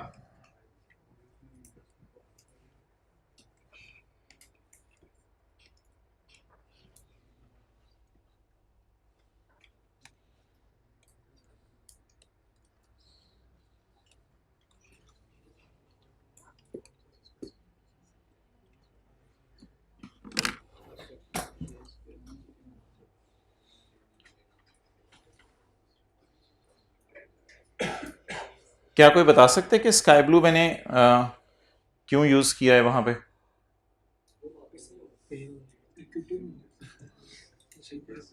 क्रिएटर को तो पैसे दे देंगे ना, लोन भी वापस हो जाएगा, डिवेंचर भी वापस हो जाएगा।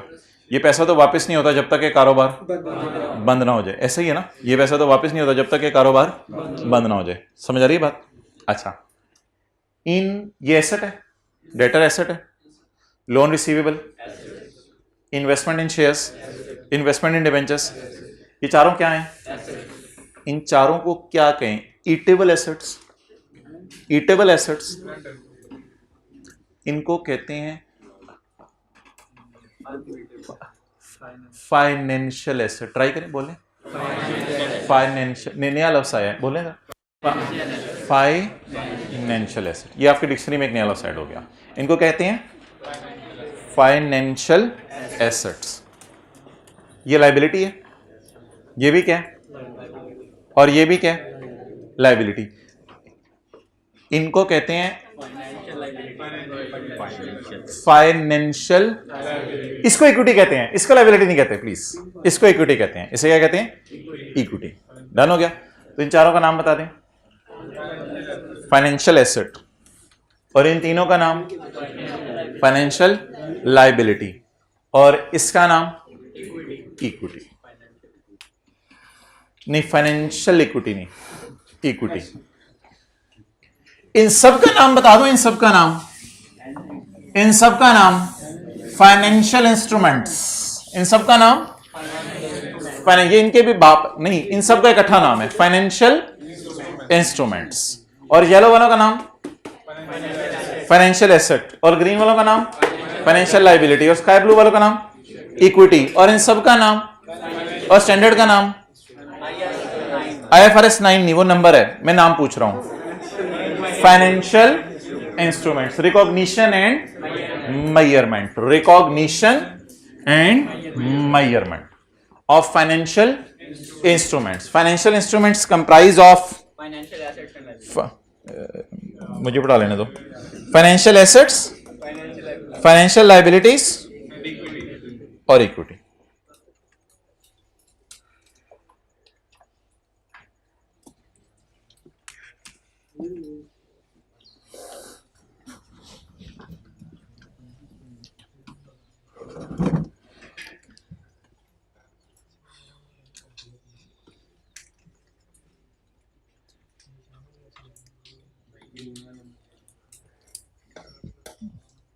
तीसरा हाइलाइटर नहीं था, उन्हें क्या बॉल पॉइंट जो मैं कर रहा, कोई मसला नहीं। दोनों हाइलाइटर को इकट्ठे जरा करो, होते कोई तीसरा रंग निकले। ओके, ऑनलाइन वाले तो पॉज करके मार लेने चले गए हाइलाइटर, इनका तो लेवल चेक करें। अच्छा जी, इट्स ओवर। कल होमवर्क का सवाल बता दें क्या था। नहीं नहीं नहीं, कल होमवर्क का सवाल क्या था।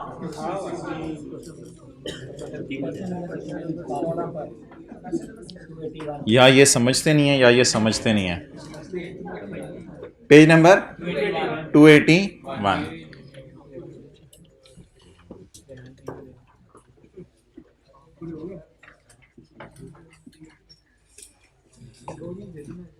क्वेश्चन 16 था कल होमवर्क में, पेज 281।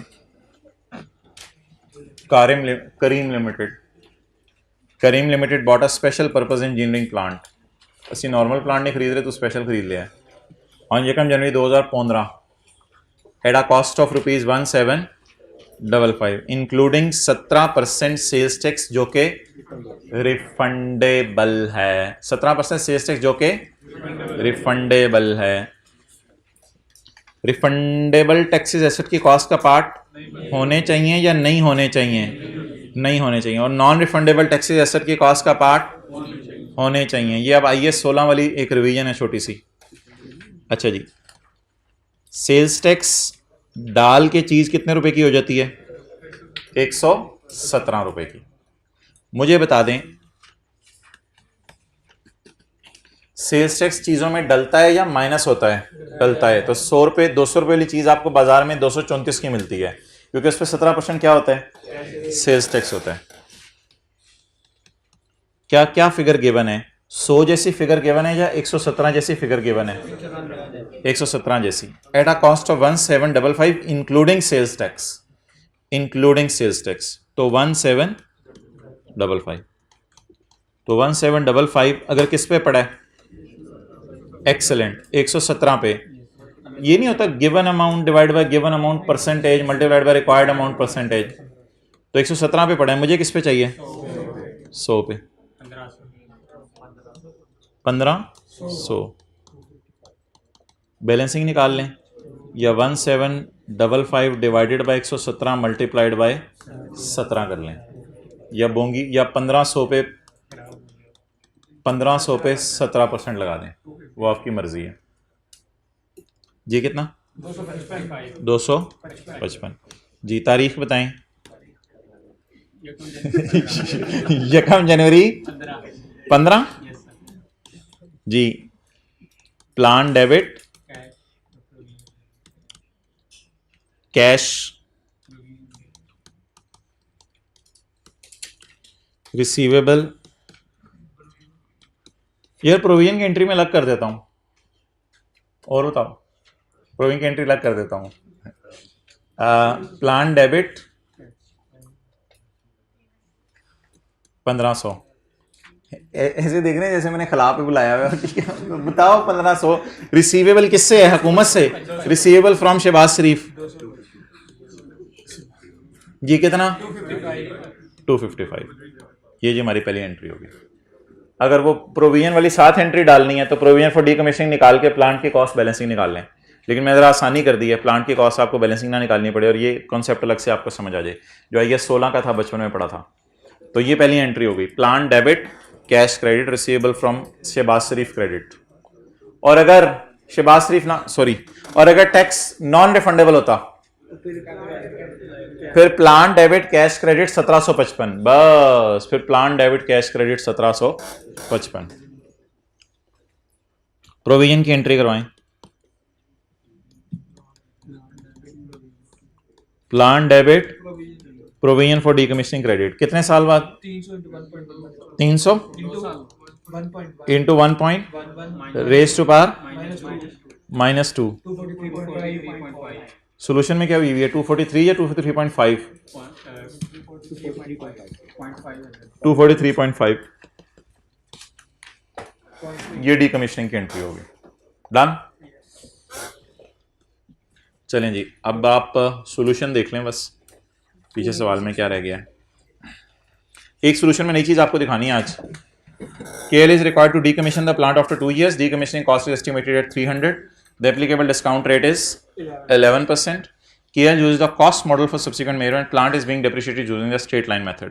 15-16 की एंट्रीज करनी है। जिंदगी में पहला सवाल ऐसा आया है जिसमें डीकमीशनिंग के साल की भी एंट्रीज करनी है। जब डी इंस्टॉल होना है प्लांट तब भी एंट्रीज करनी है, डीकमीशनिंग के साल की भी एंट्रीज करनी है। तो जिंदगी में पहला सवाल ऐसा आया है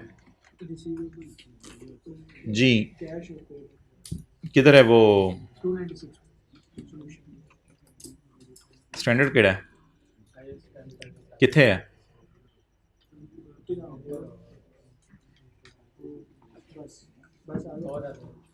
जी page number 296।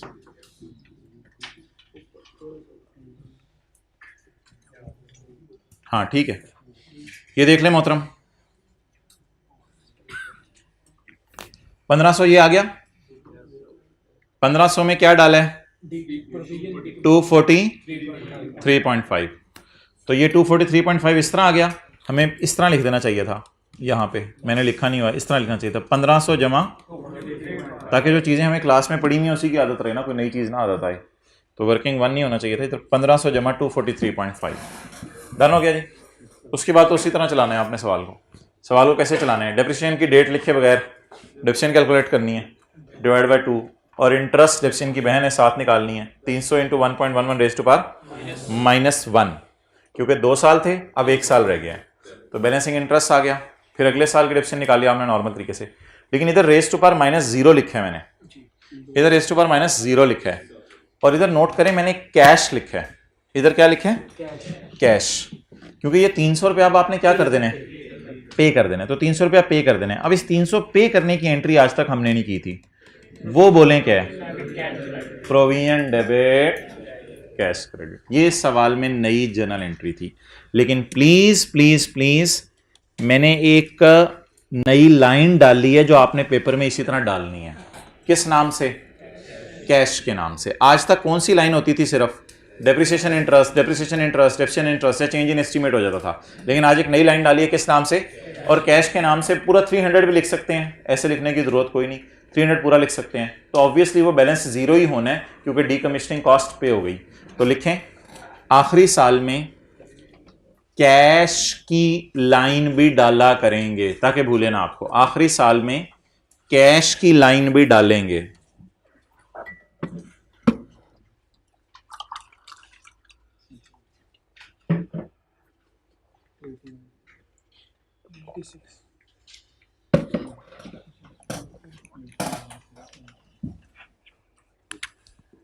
Ji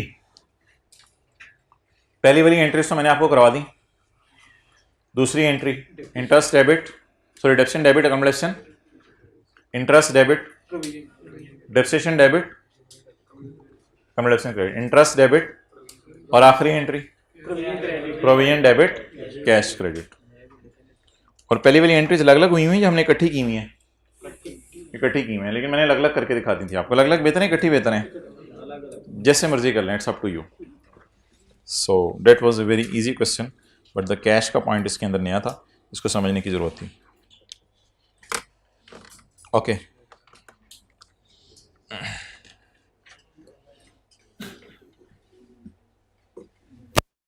page number 276। The following information pertains to Neptune Limited, which is engaged in the manufacturing of batteries and chemicals, जो कि engaged है बैटरी और केमिकल्स के बनाने में। ये आईकैप की हिस्ट्री का वाहिद सवाल है जिसमें आईकैप ने, अल्लाह उसका भला करे, अल्लाह उसके भाग लगाए, जिसमें आईकैप ने डेट बता दी थी कि फाइनेंशियल स्टेटमेंट्स किस दिन ऑथोराइज हुई हैं फॉर इशू बाय डायरेक्टर्स, यानी कब तक फाइनेंशियल स्टेटमेंट हमारे हाथ में है। ये वाहिद सवाल है आईकैप की हिस्ट्री का। 30/15 हमारा ईयर एंड है और 30/16 हमारा ईयर एंड है। Assume that NS financial statements are authorized for issue 3 months after the year end. तो what are my years? 30/15 and 30/16. So I am holding a red marker and I am showing you when my financial statements are authorized for issue. जुलाई, अगस्त, सितंबर, 30 सितंबर तक financial statement हमारे हाथ में है।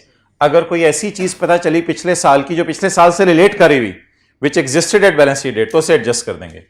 और इसी तरह financial statement अगले साल वाली हमारे कब तक हमारे हाथ में है? 30 सितंबर 16 तक। तो ये 3 महीने तक हाथ में, अगली भी 3 महीने तक हाथ में।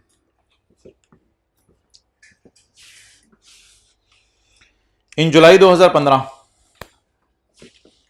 और किधर, जुलाई 2015, इन जुलाई 2015, जिन्होंने कल की क्लास ली है, मैंने 12 कहा है, साल के बाद की डेट आ रही हो ना, साल के बाद की डेट आ रही हो, तो IAS 10 थोड़ा सा आपसे लिखवाना चाह रहा होता है, सिर्फ एक लाइन का, it is adjusting non adjusting, कुछ ज्यादा तफसील भी लिखने की जरूरत नहीं होती, क्योंकि मेन सोल्यूशन IAS 37 का होता है। In July 2015 NL was sued by a customer. एक कस्टमर ने हमारे खिलाफ क्या कर दिया? केस कर दिया। उसने मुंह खोल के कितने पैसे मांगे? ये ना जुर्माना होता है, डैमेज होता है जुर्माना। उसने मुंह खोल के 20 लाख रुपया मांगा on account of supply of 2000 batteries जो कि डिफेक्टिव थी इन जनवरी 2015। जुलाई 15 में एक कस्टमर ने हमसे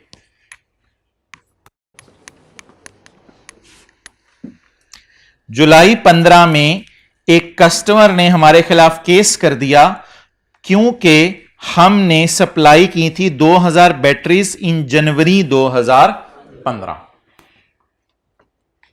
केस कब हुआ? हमने डिफेक्टिव बैटरीज कब सप्लाई की थी? तो क्या ईयर एंड पे कोई मसला एग्जिस्ट करता था जिसकी वजह से वो बाद में आया? तो does it relate to circumstances that existed at balance sheet date या that arose after the balance sheet date? तो अब हम क्या लिख के आएंगे? The filing of case after the balance sheet date is an adjusting event. इतना सा भी लिखना काफी है। अगर ज्यादा दिल करे लिखने को, the filing of a case after the balance sheet date relates to a circumstances that existed at balance sheet date, therefore it is an. अब अगला सवाल ये है कि प्रोविजन बनानी है, कॉन्टिंजेंट लायबिलिटी बनानी है, या वो करना है। ये डिस्कशन हमारी किसी और स्टैंडर्ड की है। ये किसकी है? IAS 37 की।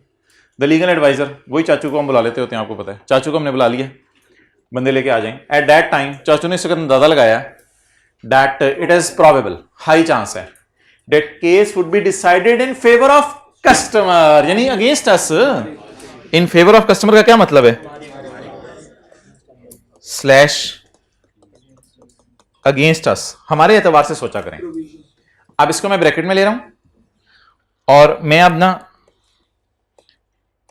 जो हमारे एतबार से बात होने लगी है वो पढ़ने लगा हूं।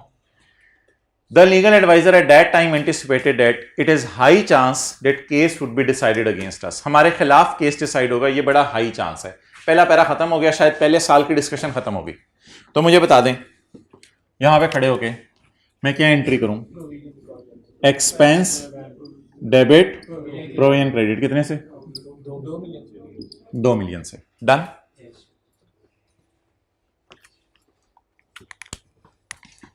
आसान है ना सवाल, समझ आ रहे हैं? इन मार्च 2016 में, in March 2016 an independent team submitted a report to the court. Court ने एक इंडिपेंडेंट टीम से रिक्वेस्ट की कि भाई हमें समझ नहीं आ रही कौन सही कह रहा है, तुम लोग जरा सर्वे करो। An independent team submitted a report to the court showing that 80% of the batteries were not faulty, जिसमें उसने कहा 80% बैटरीज फॉल्टी नहीं थी। And there were minor defects in the remaining batteries, यानी कि टोटल बैटरीज कितनी है? 2000 में से, वैसे तो इस चक्कर में जाने की जरूरत नहीं क्योंकि ऐसा डेटा सवाल में दिया नहीं हुआ, लेकिन अगर आप जाना चाह रहे हैं तो जाएं। 2000 में से 1600 बैटरीज में कोई मसला नहीं है और 400 बैटरीज में क्या है? माइनर डिफेक्ट्स हैं in the remaining batteries. As a result the lawyer formed, अच्छा बड़े इंपॉर्टेंट सवाल आने लगे इस सवाल में, बिल्कुल एक नया कॉन्सेप्ट तो मैं नहीं कहूंगा, आपके कॉन्सेप्ट्स की टेस्टिंग होने लगी है। मार्च में इंडिपेंडेंट टीम के मशवरे के बाद लॉयर का ख्याल है कि it is highly unlikely that court would award compensation to customer. It is highly unlikely that court would award compensation to customer. इस अंग्रेजी को मैं जरा आसान करने लगा हूं। ये अंग्रेजी आसान होने से उल्ट मतलब दे देगी। कुछ बच्चों को समझ नहीं आता, इसलिए जिनको समझ आ गया है मुझे दूसरों को समझाने दें। इसको उठाएं यार, बंदा चपेट हर वक्त हाथ में रखे मार गया। अच्छा, as a result the company's lawyer formed a view, company के लॉयर ने एक व्यू फॉर्म किया that it was highly likely that court would award compensation to customer। इसका उर्दू में तर्जमा करें, लेकिन वो तर्जमा गलत होगा क्योंकि मैंने उल्टा तर्जमा होगा। अब इसका उर्दू में तर्जमा करें।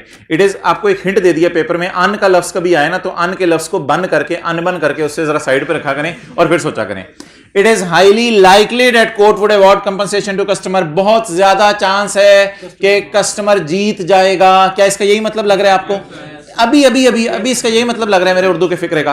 क्या बहुत ज्यादा चांस है कि कस्टमर जीत? फिर तो वही बात होगी प्रोबेबल, फिर तो वहीं आगे खड़े होकर कि कस्टमर जीत जाएगा। लेकिन सवाल में क्या लिखा हुआ है? बहुत ज्यादा चांस है कि कस्टमर नहीं जीतेगा। तो शायद ये मेरे ख्याल से मार्च में खड़े होके कॉन्टिंजेंट लायबिलिटी भी कह सकते हो, रिमोट भी कह सकते हो, कुछ भी कह सकते हो, लेकिन सवाल ने अपना रुख पलट लिया। कैसे? अगली लाइन पढ़ें। ऑन 5 जुलाई 16। अच्छा, मार्च में लॉयर ने क्या कहा? मार्च में खड़े होके लॉयर ने क्या कहा है? हाईली अनलाइकली है कि कस्टमर जीते, यानी हमारे अब जीतने का चांस है और कस्टमर के जीतने का चांस नहीं है। तो क्या मैं लिख सकता हूं कि इधर हमारा हाई चांस था हारने का, इधर हमारा, सारी बातें हमारे एतबार से हो रही हैं, कस्टमर के एतबार से मैं कोई बात नहीं कर रहा। इधर हमारा लो चांस है, इधर हाई चांस है कि हम केस हारें और इधर लो चांस है कि हम केस हारें। इज इट सो? आगे पढ़ें। On 5 July 16 court decided the case. Court ने केस डिसाइड कर दिया। 5 जुलाई 16 कोर्ट ने केस डिसाइड कर दिया। भाई सारे इधर अटेंटिव हो। इसके ऊपर पेपर में आपने कमेंट भी नहीं करके आना। जब जज साहब भी कुछ कह दें तो फिर हमारे राय की क्या हैसियत है? और अल्लाह का शुक्र है डायरेक्टर्स के साइन होने से पहले हमें पता चल गया। तो जज साहब ने जब कुछ कह दिया तो फिर लॉयर हमारा बोंगिया मारते तो मारता रहे, उसको बोंगिया मारने दें। ये तो जरा मुझे काटने दें। इस लाइन को पेपर में आपने इग्नोर करना था, क्योंकि जब वजीर आजम ने कुछ कह दिया है तो वजीर आला बोंगिया मारता भी रहे। वजीर आला की बात आपको पहले बताई, बाद में वजीर आजम की बात बता दी, तो फिर किसकी बात पे अमल करेंगे? वजीर आजम? किसी की भी नहीं। हाथ दो, ये कौन है? तो फिर किसकी बात पे अमल करेंगे? वजीर आजम की बात पे अमल करेंगे। क्लियर हो गया? तो लॉयर अगर कोई मशवरा दे दे और फिर जज की भी राय आ जाए, और अल्लाह का शुक्र है डायरेक्टर्स के ऑथराइज करने से पहले राय आ गई और मसला ऑलरेडी एग्जिस्ट कर रहा था बैलेंस शीट डेट के ऊपर, तो आप अब क्या मशवरा देंगे कि लॉयर की बात माने या जज की बात माने? ओ भाईजान जज ने फैसला दे दिया, अब लॉयर कहां से आ गया? लॉयर को आप ठुट कराएं क्या होता है। On 5 July 2016 the court decided the suit, court ने सूट डिसाइड कर दिया कि चिट्टा या काला है। The court decided the suit and order NL to replace all 20% batteries, सारी बैटरीज आप बदल दो, 20% जो है आपने बदल के देनी है। अब आप मुझे बताएं, मैं 20 लाख के जुर्माने के लिए लायबल फील करूं या 20% बैटरीज को रिप्लेस करने के लिए लायबल फील करूं? अल्लाह का शुक्र है उसके बारे में उसने हमें डाटा नहीं दिया कि 20% बैटरीज कितने में रिप्लेस होंगी। तो हमें अब पेपर में यह लिख के आना पड़ेगा कि we are still liable, we are still, because court ने फैसला सुना दिया, we are still liable, but the amount of provision recorded in previous year should be adjusted in such a way that it only shows a payable relating to cost of replacing 20% batteries. क्योंकि सवाल वाले ने हमें घुमाया है, तो हम क्यों फिगर्स के पीछे पड़े कि 2 मिलियन को उल्टा दो पूरा या 2 मिलियन को। फर्ज करें बैटरीज रिप्लेस होती हैं 1.2 मिलियन में, तो फिर हम क्या कहें? 2 मिलियन हमने देने का सोचा था, 1.2 मिलियन देना पड़ेगा, 0.8 मिलियन से लायबिलिटी को उल्टा दो। अभी क्या लिख के आएंगे? प्रोविजन को उल्टाएंगे या एडजस्ट करेंगे? एडजस्ट करेंगे। तो provision should be adjusted in such a way that it only shows a liability relating to cost of, वो सवाल से फिक्र उठाएं, relating to cost of replacing 20% of the faulty battery supplied to the customer। ये तो इस साल करके आएंगे। वैसे मुझे बताएं, प्रोविजन जब बनानी होती है तो उसकी अंग्रेजी कैसे लिखते हैं? पहले जरा मुझे 30-15 वाला सोल्यूशन लिखवा दें।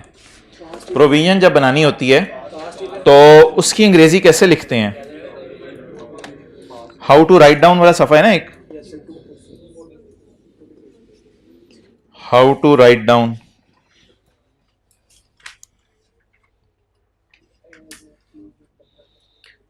एज ऑन 30 तो हाँ, as on 30/15 company should record a provision for injured employee, हर जगह इंजर्ड एम्प्लॉय ठोकी जो, for faulty batteries, because at reporting date there is a present obligation in respect of past event. Past event in this case is supply of 2000 defective batteries, rupees 2 million for the pending claim by customer is most likely that company would require to pay as advised by companies. Therefore a provision should be recorded for an amount of rupees 2 million। Provision record हो जानी चाहिए कितने million की? 2 million की। ये किस साल का जवाब हो गया? 30/15। अब 30/16 में मुझे यहां से हेल्प नहीं मिलेगी, क्योंकि 30/16 में मैंने प्रोविजन को एडजस्ट करना है, ना कि रिकॉर्ड करना है। तो एडजस्ट करने के लिए इतना तो बड़ा हो गया, मैं खुद इंग्लिश पढ़ाने की कोशिश करूंगा। लेकिन एक छोटा सा लाइन और लिख के आएंगे, द डिसीजन, सवाल से लफ्ज उठा लेते हैं, सवाल से लफ्ज उठा लेते हैं, हाँ डिसीजन ही लफ्ज है। The decision by court after the balance sheet date is an adjusting event। याद रख लें कब IS10 लिख के आना है? जब भी ईयर एंड के बाद की डेट डली हो, जब भी ईयर एंड के बाद की डेट डली हो, हल्का सा IS10 का टच कराना है आपने, हल्का सा IS10 का टच कराना है। The decision by court after the is an adjusting event। इतनी सी लाइन लिख के फिर आप वापस आ जाएं। अब मैं 30/16 की डिस्कशन कर रहा हूं, फिर वापस आ जाएं। वापस आके क्या करेंगे? The provision at year end should be adjusted in such a way so that it only reflects the cost of replacing 20% batteries. तो इसको एडजस्ट कर दें इस तरीके से कि 20% बैटरीज की कॉस्ट रिप्लेसमेंट क्या रही हो। डन। पहले और दूसरे दोनों में क्यों IS10 लगाना था? ये डेट भी जुलाई 15 की ईयर एंड के बाद थी, और ये भी ईयर एंड के बाद थी, तो इस वजह से दोनों में क्या लगाना था? IS10। पढ़ें जी पॉइंट बी, बिस्मिल्लाह। ना आज नहीं पार्ट बी बनाऊंगा, आज पार्ट ए की जान लूंगा। ये जरा 1-2 सवाल मुझे करा लेने दें खुदा के लिए, मुझे बड़ी टेंशन है आपके फ्यूचर की। ये 1-2 सवाल मुझे करा लेने दें। मजा आने लग गया ना? करें, आए और मजा। जल्दी पढ़ें। जुमा मुझे पता है तुम बादशाही मस्जिद 2:30 बजे पढ़ते हैं, आज तुझे जल्दी पढ़ने की पड़ी है। चलें पढ़ें पढ़ें पढ़ें पढ़ें।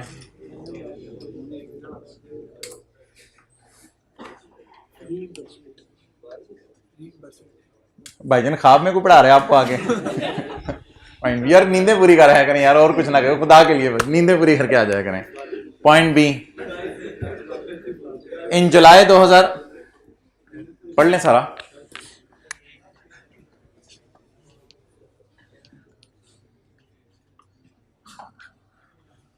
अच्छा ये भाई सोच रहे हैं स्टैंडर्ड समझ आना शुरू होता है खत्म हो जाता है, तो अब समझ आना शुरू है, ये स्टैंडर्ड 37 तो खत्म भी हो गया।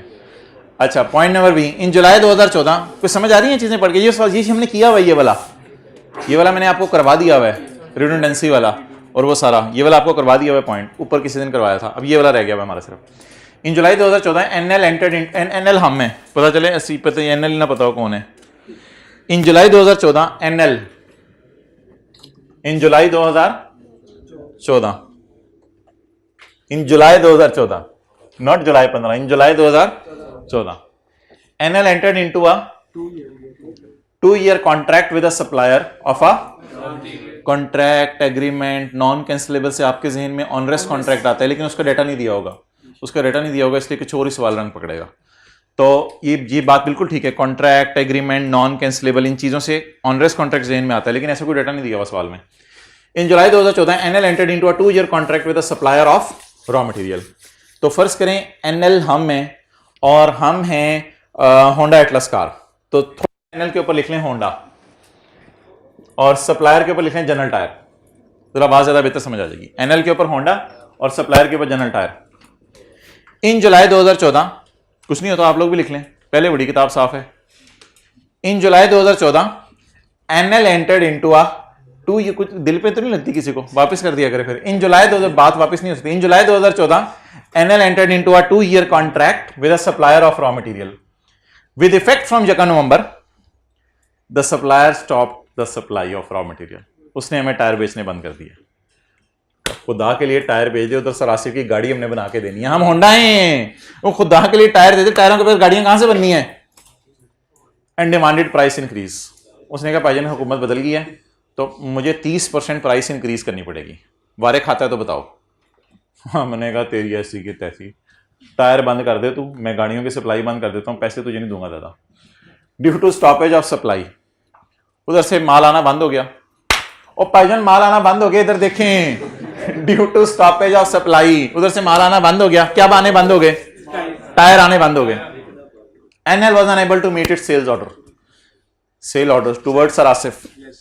ये क्योंकि आपको पता है रॉ मटेरियल की सप्लाई बंद होगी तो हमारी फिनिश गुड्स की सेल भी आगे खत्म हो जाएगी, तो इसकी वजह से हमारी फिनिश गुड की सेल खत्म हो गई, तो मैं अपने सेल ऑर्डर मीट करने से कासिर हूं।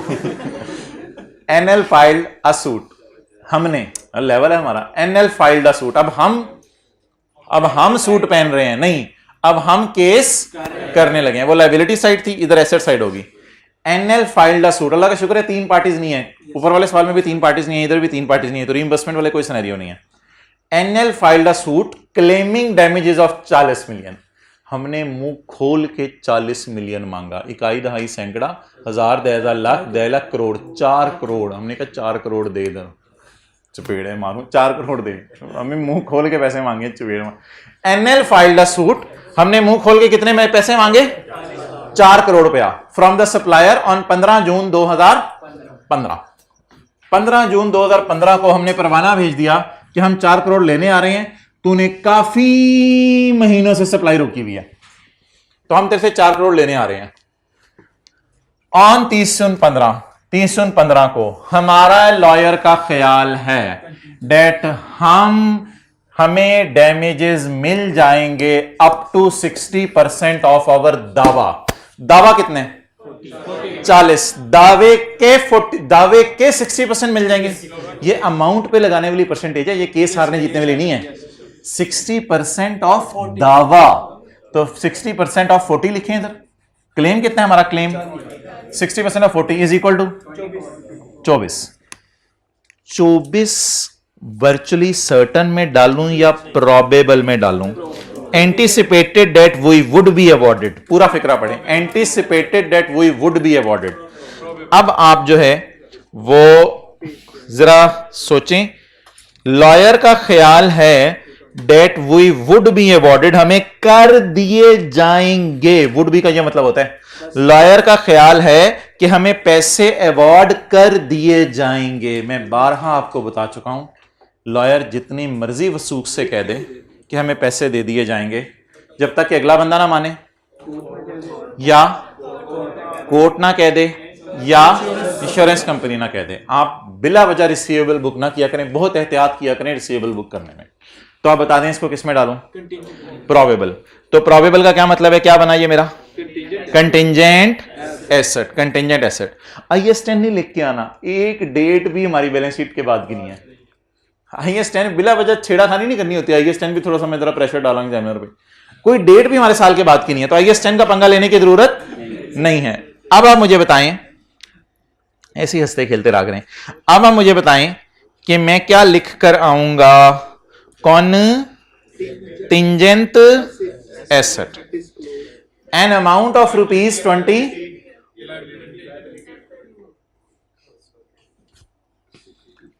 recovery of the amount amounting to ₹24 million is probable as advised by lawyer। लिखाइएगा आगे थोड़ा सा। Therefore a contingent asset would be disclosed giving the brief description of the event and estimate of financial effect। ये लिख के आ जाएंगे। Clear? आगे on 15 अगस्त 16 छाल का लेवल चेक करें। यहां पे खड़े थे हम, यहां तक की बात, ताकि उसकी छाल चेक करें। ऑन 15 अगस्त 16 अभी डायरेक्टर्स ने ऑथोराइज कर दी है साल की फाइनेंशियल स्टेटमेंट? नहीं की। 15 अगस्त 16 को एक बात हमें पता चल गई। आप कौन सा स्टैंडर्ड का हल्का सा टच कराना है? 10 नहीं, IS 10। अच्छा, किसी की क्लास तो नहीं कहीं? अच्छा, इस टाइम शुरू होकर जुमे के बीच में खत्म होनी है, हद होगी। ऑन 15 अगस्त 2016 जैसे इंडिया आजाद हुआ, on 15 August 2016 the court decided, court ने अपने अंदर ही डिसाइड कर लिया, the court decided the case in, ओ यार हद से, the court decided the case in favour of us. जबरदस्त, मजे हो गए, मजे हो गए, मजे हो गए। The court decided the case in favour of. लेकिन पहले मुझे ये कि यहां पे हमने कोई एंट्री की हुई है या कॉन्टिंजेंट एसेट डिस्क्लोज किया हुआ है? कॉन्टिंजेंट एसेट डिस्क्लोज किया हुआ है, यहां पे हमने एंट्री नहीं की हुई। Court decided in favour of us, court ने हमारी फेवर में फैसला सुना दिया। And awarded ₹30 million to the company, and awarded ₹3 crore हमें अवॉर्ड कर दिया। यार जज साहब, जज खीर कर दी यार तूने, जज को जाते चॉकलेट खिलाएंगे हम। जज साहब मजे हो गए जी। मोहतरम बोलें क्या करूं? बोलें क्या करूं? खुशी में बोला नहीं जा रहा आपसे। रिसीव नहीं, ये तो साल के बाद हुआ है। मैं क्यों अपने साल को एंट्री आके करूं? ये तो साल के बाद हुआ है। एडजस्टिंग इवेंट है because it relates to circumstances that existed at, बल्कि पिछली बैलेंस शीट डेट पे ये सर्कमस्टांसेस एग्जिस्ट कर रहे थे, हमारी पे तो ऑलरेडी एग्जिस्ट कर रहे थे। तो receivable debit and income 30। Receivable या रिसीव्ड? कैश डेबिट नहीं कर सकते। उसने 15 अगस्त को फैसला सुनाया हमारे हक में, अब हमें क्या एंट्री कर लेनी चाहिए? रिसीवेबल डेबिट और इनकम क्रेडिट। डन। तो ये किसकी एंट्री हो गई? वर्चुअली सर्टन की। अब क्या लिख के आएंगे? Claim amounting to ₹30 million is accepted in principle. नहीं, इज एक्सेप्टेड नहीं, अगले ने एक्सेप्ट नहीं किया। नहीं, वहां से फिक्र उठाए ना। Claim amounting to ₹30 million is decided in favour of NL by court, और आगे therefore it will be taken as virtually certain to be received and it will be recorded as an asset now। और अब ये किसके तौर पे record किया जाएगा? एसेट के तौर पे। यार वैसे एक बात आपको बताऊं कि हम जो है ना, अगर पास पेपर के क्वेश्चन जो 4 है उसका, सॉरी एक मिनट, मैं ढूंढ के लाया हुआ था।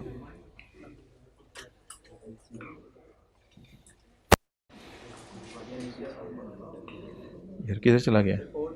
क्वेश्चन 2 का 1 करते जाए, जाते जाए। क्वेश्चन 2 का 1 हमारा जीएन क्या है? 30 जून 19 तंग करे तो बंदा फिर रज के करे ना बच्चों को। 30 जून 19 ऑन 10 जुलाई 2019 फारिग करें जल्दी। ऑन 10 जुलाई 2019 बड़ा मजे से पढ़ें। 10 जुलाई 2019 IS 10 भी भाई कह रहे हैं थोड़ा सा टच कराना है मैंने, करा दें आप। और कुछ on 10 July 2019 the owner of साथ वाली बिल्डिंग, ये साथ वाली बिल्डिंग, द ओनर ऑफ साथ वाली building filed a case against us, हमारे अगेंस्ट केस हो गया। क्लेमिंग 5 करोड़ हमसे मांगा है, साथ वाले ने 5 करोड़ हमसे मांगा है, पता नहीं हमारा लेवल होगा शायद उसकी नजर में।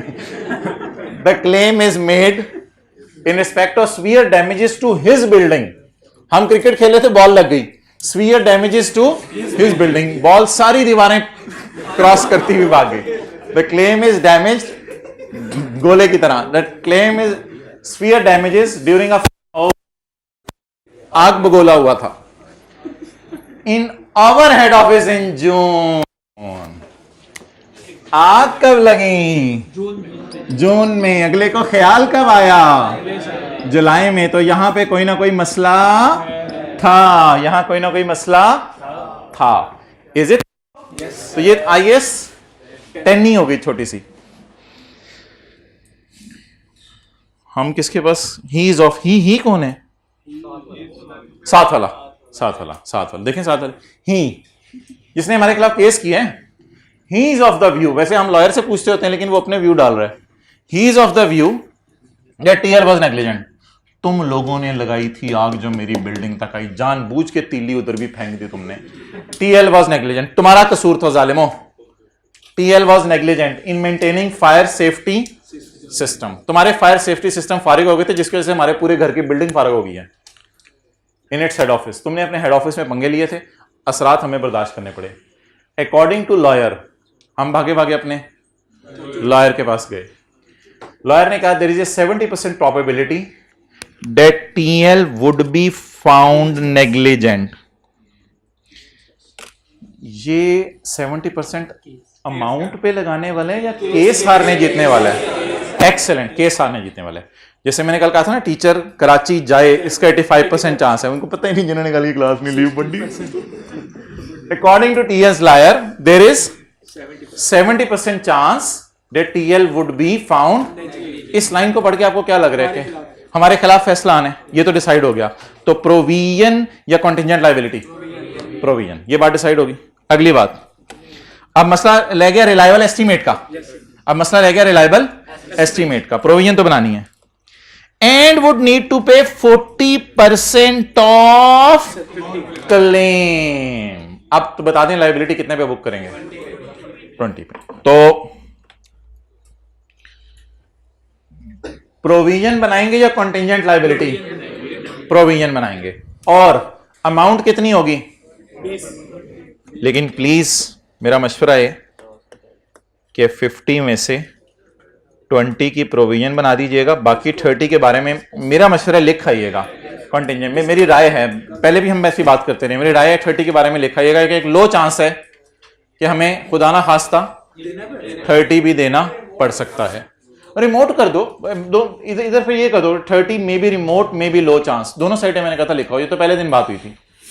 ओवर जी, इंशाल्लाह। ये आप 2 सवाल आप लिख भी लाइए, एक सवाल कम से कम लिखाइएगा। क्वेश्चन नंबर कौन सा था जो बड़ा वाला किया आज? क्वेश्चन 6 लिखाइएगा एक दफा घर में।